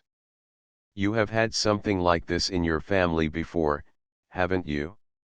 You don't seem much alarmed. Oh yes, sir, that AR one, pointing to the frowsy girl, whose name was Angelina, had it 2 or 3 times onst most as bad as this. All my children have had it? Is she bad, doctor? Yes. I should say this was a very serious thing. Have you any medicine in the house? He asked, after the woman had returned from a journey to the kitchen. She opened a drawer of the bureau, half full of patent medicines and some common drugs. There's a whole heap o' truck in there. I don't know what it all is. Whatever you want, just help yourself. I can't read writin', you must pick it out. Such as were available were taken out and given to the mother, with directions about administering them, which she promised to obey. But the first and most important thing for you to do is to shut the door, and make up the fire, and put the child to bed, and try to keep this wind off her. Lord, sir, you can't keep her in bed, she's too wild. Well, you must put some more clothes on her. Wrap her up, and try to keep her warm. The very best thing you can do for her is to give her a warm bath. Have you not got a washing tub? Oh, yes, sir, I can do that. She'll go to bed pretty early, she's used to going tween sundown and dark. Well, give her the warm bath, then, and if she gets worse send for a physician immediately. You must be very careful of her, madam. We walked to the stable, and as the horses had not finished eating their corn, I lounged about the quarters, and talked with the negro. There was not a single soul in the quarters or inside of the house except ourselves, the woman and her children, and the old negro. The negro women must have taken their sucklings with them, if they had any, to the field where they were at work. The old man said they had 10 or 11 field hands, such as they was, and his master would sell 60 to 70 bags of cotton, besides which they made all the corn and pork they wanted, and something over, and raised some cattle. We found our way back to the town only late in the evening. We had ridden most of the day over heavily timbered, nearly flat, rich bottom land. It is of very great fertility, but, being subject to overflow, is not very attractive, in spite of its proximity to a market. but it must be remembered that they were having the first use of a very fine alluvial soil, and were subject to floods and fevers. The yellow fever or cholera another year might kill half their negroes, or a flood of the Red River, such as occurred August, 1849, and October, 1851, destroy their whole crop, and so use up several years' profits. A slate hung in the piazza, with the names of all the cotton pickers, and the quantity picked the last picking day by each, thus, Gorge, 152, David, 130, Polly, 98, Hannah, 96, Little Gorge, 52, etc. The whole number of hands noted was 14. Probably there were over 20 slaves, big and little, on the plantation. When our horses were ready, we paid the Negro for taking care of them, and I went in and asked the woman what I might pay her. "What?" she asked, looking in my face as if angry. I feared she was offended by my offering money for her hospitality, and put the question again as delicately as I could. She continued her sullen gaze at me for a moment, and then answered as if the words had been bullied out of her by a Tombs lawyer dollar, "I reckon." "What?" thought I, but handed her the silver. Riding out at the bars let down for us by the old Negro, we wondered if the child would be living 24 hours later, and if it survived, what its moral chances were. Poor, we thought. 5 miles from a neighbor, 10, probably, from a Louisiana 40 school, hound pups and Negroes for playmates. On the emigrant road into Texas 5 minutes' ride took us deep into the pines. Nakidoks, and with it all the tumult and bother of social civilization, had disappeared. Under the pines and beyond them was a new, calm, free life, upon which we entered with a glow of enthusiasm, which, however, hardly sufficed to light up a whole day of pine shadows, and many times afterwards glimmered very dull over days on days of cold cornbread and cheerless winter prairies. For 2 days, we rode through these pines over a sandy surface, having little rise and fall, watered here and there by small creeks and ponds, within reach of whose overflow, present or past, stand deciduous trees, such as, principally, oaks and cottonwoods, in a firmer and richer soil. Wherever the road crosses or approaches these spots, there is or has been usually a plantation. The road could hardly be called a road. It was only a way where people had passed along before. Each man had taken such a path as suited him, turning aside to avoid, on high ground, the sand, on low ground, the mud. We chose, generally, the untrodden elastic pavement of pine leaves, at a little distance from the main track. We overtook, several times in the course of each day, the slow emigrant trains, for which this road, though less frequented than years ago, is still a chief thoroughfare. Inexorable destiny it seems that drags or drives on, always westward, these toil-worn people. Several families were frequently moving together, coming from the same district, or chance met and joined, for company, on the long road from Alabama, Georgia, or the Carolinas. Before you come upon them you hear, ringing through the woods, the fierce cries and blows with which they urge on their jaded cattle. Then the stragglers appear, lean dogs or fainting Negroes, ragged and spiritless. An old granny, hauling on, by the hand, a weak boy too old to ride and too young to keep up. An old man, heavily loaded, with a rifle. Then the white covers of the wagons, jerking up and down as they mount over a root or plunge into a rut, disappearing, one after another, where the road descends. Then the active and cheery prime Negroes, not yet exhausted, with a joke and a suggestion about tobacco. Then the black pickaninnies, staring, in a confused heap, out at the back of the wagon, more and more of their eyes to be made out among the table legs and bedding.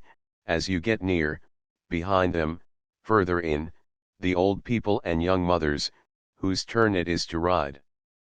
As you get by, the white mother and babies, and the tall, frequently ill-humored master, on horseback, or walking with his gun, urging up the black driver and his oxen. As a scout ahead, is a brother, or an intelligent slave, with the best gun, on the lookout for a deer or a turkey. We passed in the day perhaps 100 persons attached to these trains, probably an unusual number, but the immigration this year had been retarded and condensed by the fear of yellow fever, the last case of which, at Nakidoks, had indeed begun only the night before our arrival. Our chances of danger were considered small, however, as the hard frosts had already come.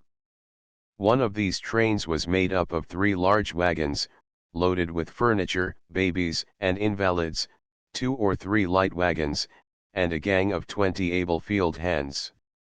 They travel 10 or 15 miles a day, stopping wherever night overtakes them.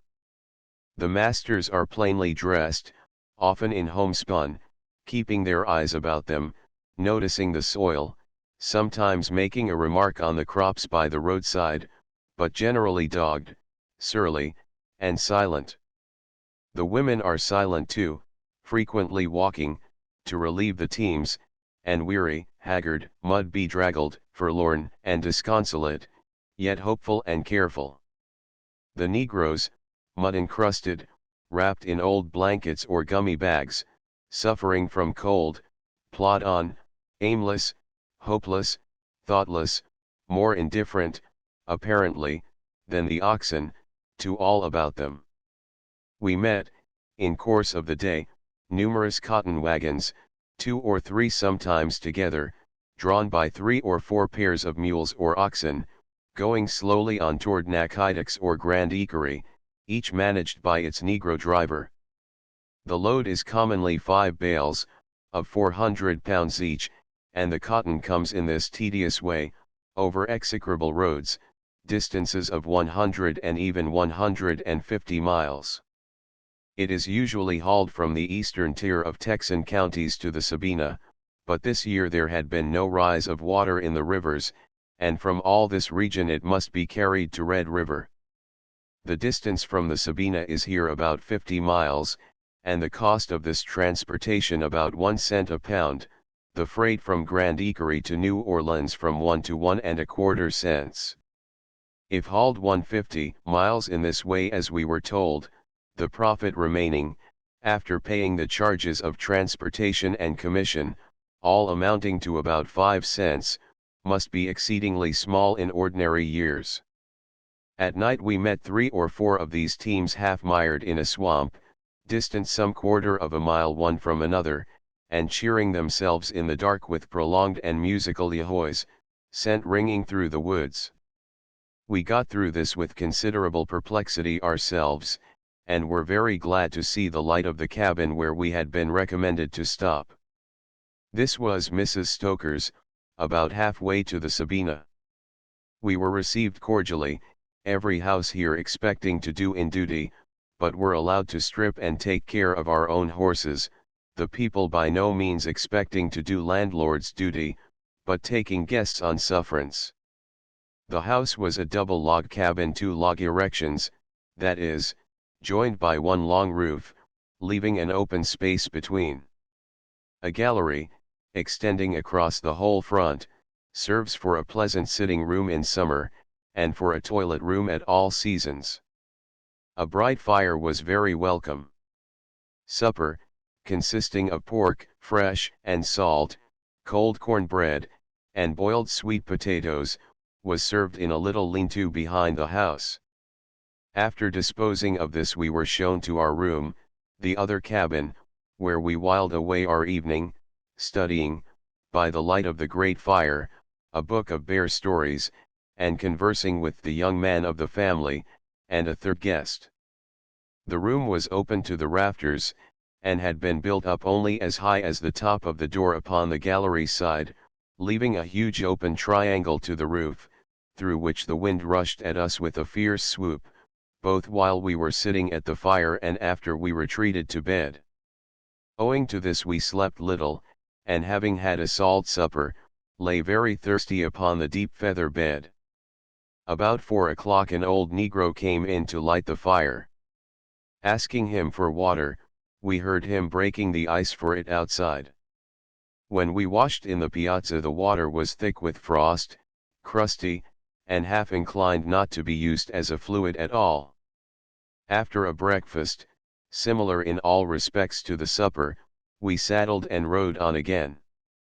The horses had had a dozen ears of corn, night and morning, with an allowance of fodder, maize leaves. For this the charge was $1.25 each person. This is a fair sample of roadside stopping places in western Louisiana and Texas. The meals are absolutely invariable, save that fresh pork and sweet potatoes are frequently wanting. There is always, too, the black decoction of the South called coffee, than which it is often difficult to imagine any beverage more revolting. The bread is made of cornmeal, stirred with water and salt, and baked in a kettle covered with coals. The corn for breakfast is frequently unhusked at sunrise. A negro, whose business it is, shells and grinds it in a hand mill for the cook. Should there be any of the loaf left after breakfast, it is given to the traveler, if he wish it, with a bit of pork, for a noon snack, with no further charge. He is conscious, though, in that case, that he is robbing the hounds, always eagerly waiting, and should none remain, none can be had without a new resort to the crib. Wheat bread, if I am not mistaken, we met with but twice, out of Austin, in our whole journey across the state. The country was very similar to that passed over the day before, with perhaps rather more of the cultivable loam. A good part of the land had, at some time, been cleared, but much was already turned over to the old field pines, some of them even 15 years or more. In fact, a larger area had been abandoned, we thought, than remained under cultivation. With the land, many cabins have, of course, also been deserted, giving the road a desolate air. If you ask, where are the people that once occupied these, the universal reply is, gone to Texas. The plantations occur, perhaps, at an average distance of 3 or 4 miles. Most of the remaining inhabitants live chiefly, to appearances, by fleecing emigrants. Every shanty sells spirits, and takes in travelers. We passed through but one village, which consisted of 6 dwellings. The families obtained their livelihood by the following occupations, one by shoeing the horses of emigrants, one by repairing the wheels of their wagons, one by selling them groceries. The smallest cabin contained a physician. It was not larger than a good-sized medicine chest, but had the biggest sign. The others advertised corn and fodder. The prices charged for any article sold, or service performed, were enormous, full 100%, over those of New Orleans. We met Spaniards once or twice on the road, and the population of this district is thought to be 1/2 of Spanish origin. They have no houses on the road, however, but live in little hamlets in the forest, or in cabins contiguous to each other, about a pond. They make no progress in acquiring capital of their own, but engage in hunting and fishing, or in herding cattle for larger proprietors of the land. For this business they seem to have an hereditary adaptation, far excelling Negroes of equal experience. The number of cattle raised here is now comparatively small, most of the old herd proprietors having moved on to pastures new in western Texas. The cane, which is a natural growth of most good soils at the south, is killed if closely fed upon. The blue joint grass, not the bluegrass of Kentucky, takes its place, and is also indigenous upon a poorer class of soils in this region. This is also good food for cattle, but is killed in turn if closely pastured. The ground then becomes bare or covered with shrubs, and the range is destroyed.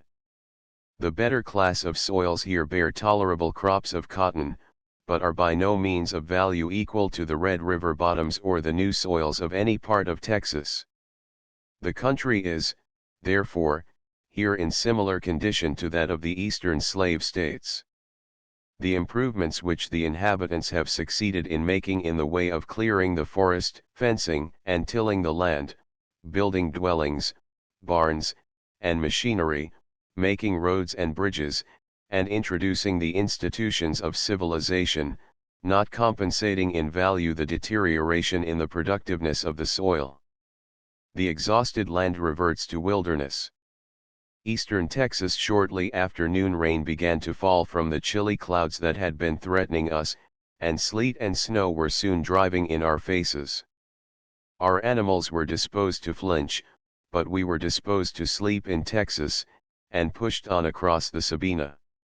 We found use for all our wraps, and when we reached the ferry house our mackintoshes were like a coat of mail with the stiff ice, and trees and fields were covered.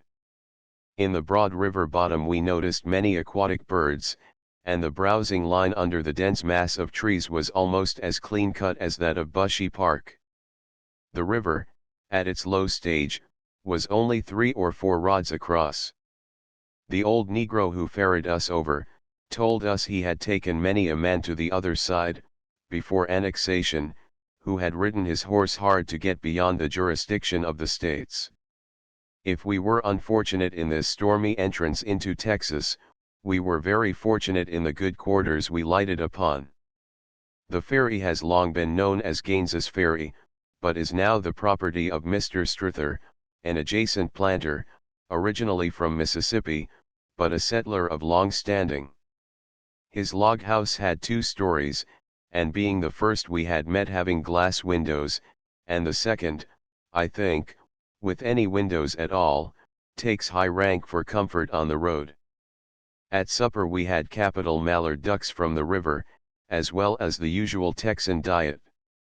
We were detained by the severity of the weather during the following day, and were well entertained with huntsmen's stories of snakes, game, and crack shots. Mr. S. himself is the best shot in the county. A rival, who had once a match against him for $2,000, called the day before the trial, and paid $500 to withdraw. He brought out his rifle for us, and placed a bullet, at 120 yards, plump in the spot agreed upon. His piece is an old Kentucky rifle, weighing 14 pounds, barrel 44 inches in length, and throwing a ball weighing 44 to the pound.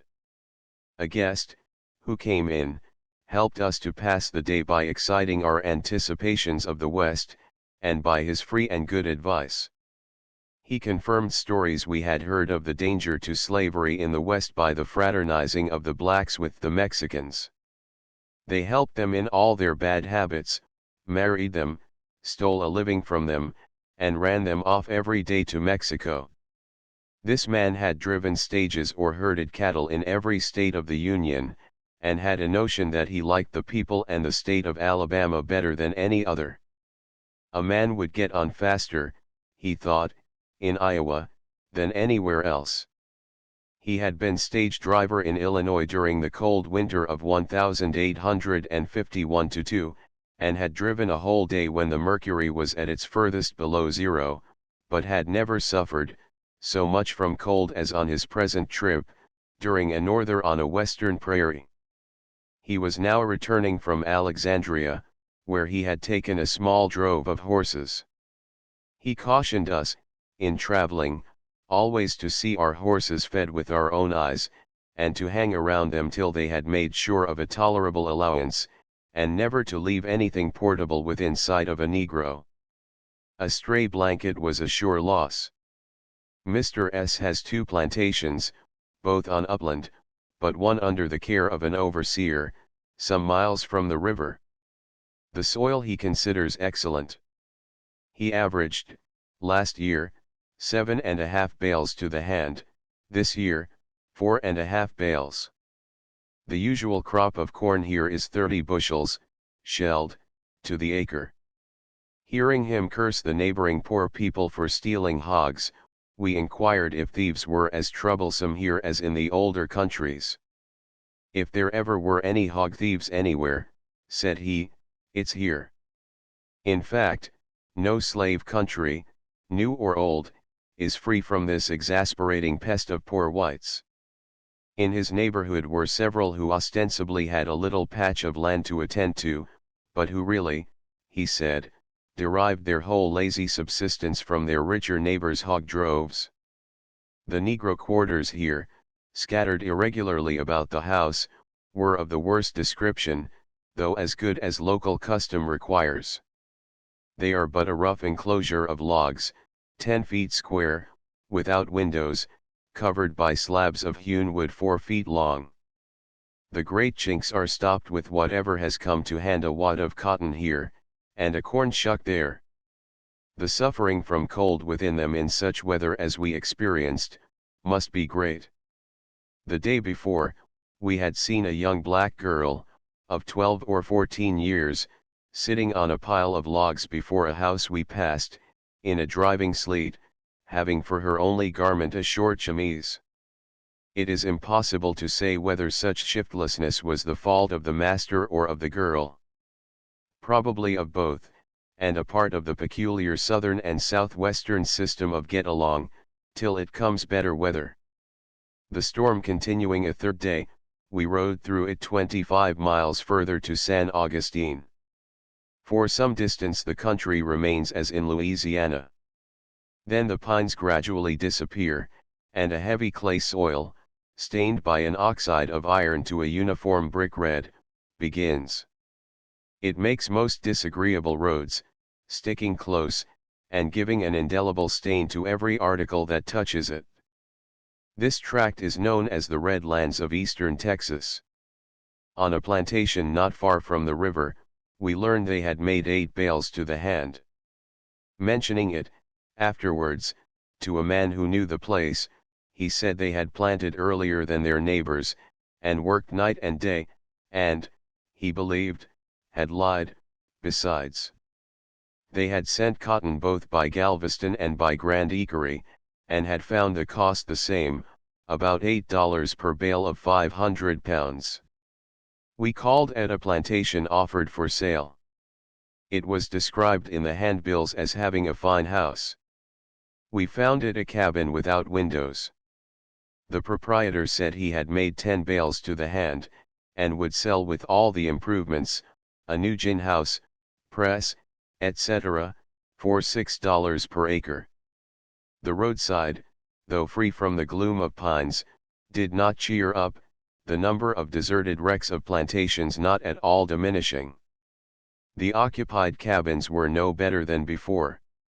We had entered our promised land, but the oil and honey of gladness and peace were nowhere visible. The people we met were the most sturdily inquisitive I ever saw. Nothing staggered them, and we found our account in making a clean breast of it as soon as they approached. We rode through the shire town, Millam, without noticing it. Its buildings, all told, are 6 in number. We passed several immigrant trains in motion, in spite of the weather. Their aspect was truly pitiful. Splashed with a new coating of red mud, dripping, and staggering, beating still the bones of their long worn-out cattle, they floundered helplessly on. San Augustine made no very charming impression as we entered, nor did we find any striking improvement on longer acquaintance. It is a town of perhaps 50 or 60 houses, and half a dozen shops. Most of the last front upon a central square acre of neglected mud. The dwellings are clapboarded, and of a much higher class than the plantation dwellings. As to the people, a resident told us there was but one man in the town that was not in the constant habit of getting drunk, and that this gentleman relaxed his puritanic severity during our stay in view of the fact that Christmas came but once that year. Late on Christmas Eve, we were invited to the window by our landlady, to see the pleasant local custom of the Christmas serenade. a band of pleasant spirits started from the square, blowing tin horns, and beating tin pans, and visited in succession every house in the village, kicking in doors, and pulling down fences, until every male member of the family had appeared, with appropriate instruments, and joined the merry party. They then marched to the square, and ended the ceremony with a centupled tin row. In this touching commemoration, as strangers, we were not urged to participate. A gentleman of the neighborhood, addicted, as we knew, to a partiality towards a Rip Van Winkle, tavern lounging style of living, told us he was himself regarded by many of his neighbors with an evil eye, on account of his stuck-up deportment, and his habit of minding too strictly his own business. He had been candidate for representative, and had, he thought, probably been defeated on this ground, as he was sure his politics were right. Not far from the village stands an edifice, which, having 3 stories and sashed windows, at once attracted our attention. On inquiry, we learned a story, curiously illustrative of Texan and human life. It appeared that 2 universities were chartered for San Augustine, the one under the protection of the Methodists, the other of the Presbyterians. The country being feebly settled, the supply of students was short, and great was the consequent rivalry between the institutions. The neighboring people took sides upon the subject so earnestly, that, one fine day, the president of the Presbyterian University was shot down in the street. After this, both dwindled, and seeing death by starvation staring them in the face, they made an arrangement by which both were taken under charge of the Fraternity of Masons. The buildings are now used under the style of the Masonic Institute, the one for boys, the other for girls. The boys